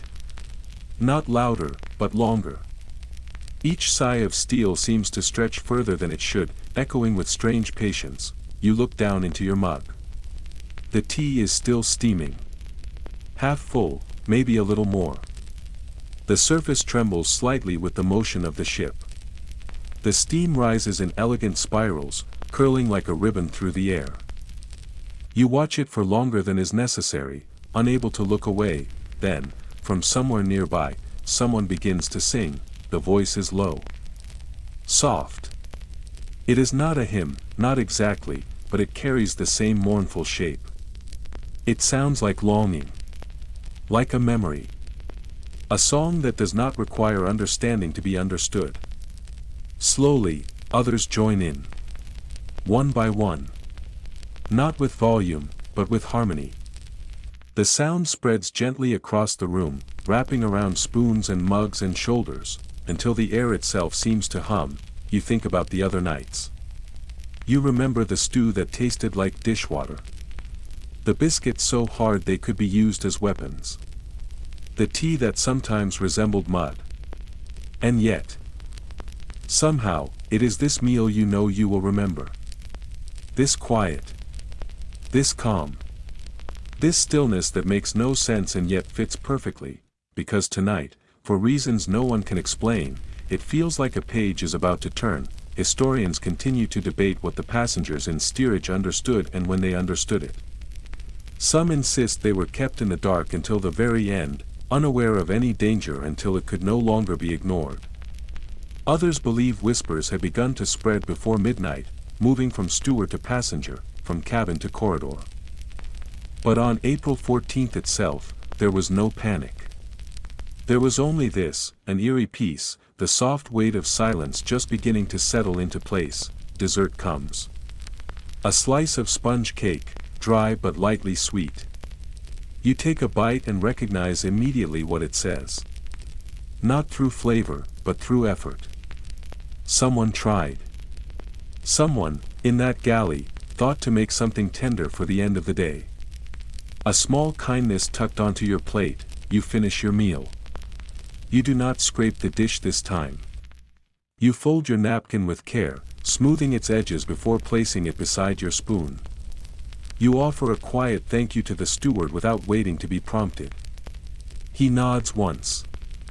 Nothing more. And then you remain seated. You do not rush to leave. You do not talk about tomorrow. You simply sit, eyes moving across the room. The dining saloon is not loud. It is not lively. But it is full. Full of people who arrived from different towns and cities, from different countries and coastlines. Full of families with suitcases and stories. Full of strangers who have become something more than strangers through shared bread and boiled beef. Full of names you never learned and laughter that rang out the night before and might never return again, and you are one of them. Just another face at the table. Just another soul warmed by stew and tea, cradled in the soft yellow light of a single bulb. Wrapped in the illusion of safety, outside, the cold waits. Silent. Patient, but for now, in this room, in this moment, you are here, federal quiet, and perfectly still. You wake up thinking about breakfast. It's the first thing that drifts across your thoughts, quiet and familiar, even before your eyes are fully open. The idea of breakfast arrives not with urgency, but with a kind of gentle inevitability. You don't know why this happens exactly. Maybe it's become a habit now, a quiet rhythm carved into your body by the rocking of the ship and the passing of days. Maybe it's muscle memory shaped by a week at sea, your body learning to expect warmth and sustenance at the same time each morning. Or perhaps it's something deeper, something older, a kind of instinct that tells you food is coming, and that this alone is reason to rise. Your limbs feel heavy, reluctant to move. But you stretch anyway. The bunk beneath you creaks, wooden and unyielding, groaning beneath the small shift of your weight. The coat you slept with, curled beside your legs like a second skin, carries the scent of yesterday, last night's stew, a trace of stale tea, and something else, faint and metallic, a smell you cannot quite name but have come to accept. You blink once, then again. You are not ready to rise completely. But you also do not want to stay curled up in a limbo between sleep and waking. So you sit up, slowly, and begin the day. The saloon is quieter than usual this morning. Not silent in a way that suggests fear. Not yet. But quiet in a way that is heavy and low. As if the very air has been wrung out and left behind, thin and spent. You feel it immediately, the moment your feet cross the threshold. It is not that fewer people are present. The tables are still full. The room has not emptied. But the energy, the usual morning bustle, has dimmed. The room feels like it is holding its breath. People move slower. They speak less. It is as if everyone here slept harder than they meant to. Or maybe they did not sleep at all. When breakfast arrives, it does so without surprise. The tray is exactly as expected. The same as yesterday. The same as the day before. A grayish mound of porridge sits heavy in the bowl. It is thick in some places, watery in others, and entirely without decoration. There is another slice of bread, coarse and rigid, with edges sharp enough to scratch the roof of your mouth if you're not careful. A cup of tea completes the tray. It is darker than water but only just, and it leans bitter rather than warm, more about necessity than comfort. You look down and study the food. The porridge might be a touch grayer than it was yesterday, but maybe it is only the way the dim morning light slips through the room and plays tricks on your eyes. You do not ask questions. You simply accept it for what it is. You eat slowly. Not because you are savoring it, but because there is no reason to rush. Your spoon rises and falls in a steady, thoughtful rhythm. You chew without effort, without joy, but also without complaint. And as you eat, your mind drifts. You begin to think not just of what is on your tray, but of everything that never appeared on it. The things that were never served, never promised, never expected to be within reach. There was no fruit. Not really. Perhaps once, in a dessert, there had been a prune that somehow survived the journey. Or a few raisins that had melted into a dish of rice pudding. But there were no apples. Not the kind that snapped clean between your teeth and flooded your mouth with juice. No citrus, with its brightness and sting, to shake off the morning haze. No bananas, soft and sweet, unless you had the means to pay for one privately, or the luck to be offered a piece by someone who did. There was no butter. Or if there was, it wore the mask of margarine, pale, tasteless, with a softness that clung to the roof of your mouth and reminded you more of soap than dairy. You spread it when you had to. But you never wanted to. There was no cheese. There was no coffee, at least not in third class. Eggs made a single appearance, and only for a few passengers seated close to the galley on a morning when the stores were full and the stewards were in generous moods. There was no wine. No ale. No festive drink to lift the meal. The only constant was tea. Bitter or bland, weak or strong, it remained. A drink not of indulgence but of duty. It connected you all, sip by sip, through the long mornings and the longer afternoons. It was never joyful. But it was something to hold on to, and then there were the things you had never even imagined until someone else mentioned them. The kinds of meals served in other parts of the ship. In worlds stacked just above your own. In first class, someone said, oysters had been served on the very first night, cool and glistening on ice. Another spoke of real ice cream, smooth and soft, cold enough to make your teeth ache. Lamb prepared with mint. Pineapple sliced into perfect rings. Sorbet served not as dessert, but as a palate cleanser between courses. One person even described a bowl of soup nestled inside another bowl made of polished silver. You thought they were teasing. But they weren't. They were simply remembering their world, their normal. A world just a staircase away. Yet impossibly distant, and still, despite all that, you are not bitter, not truly, because there were things you did have. Real things. Things that stayed with you. There was stew, and not just thin broth. It held meat. Actual meat. On Sundays, there was roast beef that tasted of salt and smoke and someone's careful attention. There was plum jam, thick and sticky, that clung to your fingers and lingered on your tongue. There was laughter, sharp and sudden, rising above the pine tables and echoing off the walls. A child's song, imperfect but sincere, hummed into steam and silence. Someone clapped a rhythm with no song at all, just the joy of making sound. And more than food, more than drink, more than anything placed on a plate or in a cup, you had people, you had strangers who passed you the last crust without hesitation. Stewards who noticed your empty bowl and brought you more without a word. Mothers who soothed their children with lullabies over lentil soup. A man who hummed softly, even when bone-tired. A widow who wiped the table clean after every meal, even though it wasn't her task. A child who handed you their spoon one morning just to make you laugh. People who tucked bread into their coat pockets like they were saving joy for later. You had warmth.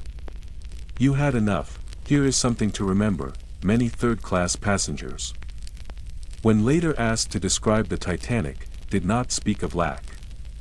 They spoke of abundance. Not of linens and chandeliers, but of certainty. They called it luxury, not because it dazzled, but because it provided 3 meals a day. Hot. Predictable. Regular. That alone was more than many had known before. That alone was a kind of dignity. You think now of a story you nearly forgot. A small thing. A boy, no older than 10, saved every crust of bread he didn't eat. He tucked them away each day without making a fuss. He never explained. On the final morning, he walked over to a family who had run out of food. He placed the small bundle in their hands and said, "I'll eat in America." And then he walked away. The family wept. Some historians may continue to argue over the treatment of third-class passengers. They may ask whether those below were truly seen. Whether they were honored in memory the same way as those above. Whether their names were spoken with the same sorrow. But you know what matters. They mattered, you mattered, and the things you went without. They never stopped you from continuing on. You drink the last of your tea. It has cooled now. The steam is gone. But the strength still lingers in its bitter taste. You push your bowl gently away and fold your napkin with quiet care. No one told you to. But it feels right. You stretch. Your back loosens. Your shoulders ease, and when you leave the saloon, you do so without hesitation. Your steps are sure. Not because the meal was fine, but because it was enough. Your name was never printed on a silk-lined menu. Your bread was never served on china. But you had what mattered most, a seat you could return to, a spoon that belonged to you, a place at the table, and, sometimes, when luck was with you, a spoonful of plum jam sweet enough to remind you, however briefly, of home. And now, with your belly settled and the dining saloon fading behind you, you begin the slow walk back through the ship's lower corridors. The sounds are softer now. Footsteps thump gently above and below. A steward murmurs something far off. Wood groans softly against metal. The ship sways and sighs, adjusting itself to the sea's rhythm. You do not rush, you let your step stretch. You allow silence to gather, because this journey, the one that mattered most, is coming to its quiet close. Not the voyage itself. Not the path across the Atlantic. But the journey that carried you through simple meals, through saltless stews and sweet tea. Through biscuits and songs and strangers who became a kind of family.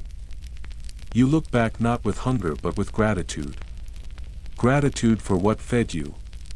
Not just food, but all the moments between bites. The way glances were exchanged before spoons moved. The way someone's voice softened over porridge. The hush before a plate passed hands. The smell of cabbage, the warmth of jam, the steam that curled into stories you now carry in your chest like keepsakes. Let those memories stay, let them settle in your breath, let them cushion your thoughts as you move forward. Your spoon rests now, quiet and clean. Your hunger, for now, has been answered, so let your thoughts drift toward the gentle sound of water brushing against steel. Let your eyes blur like a window fogged by steam. Let your breath slow as the ship moves forward, steady and silent, and if your thoughts begin to wander. If your body softens into rest. That is all right, the ship sails on, you are safe, you are full, you are home.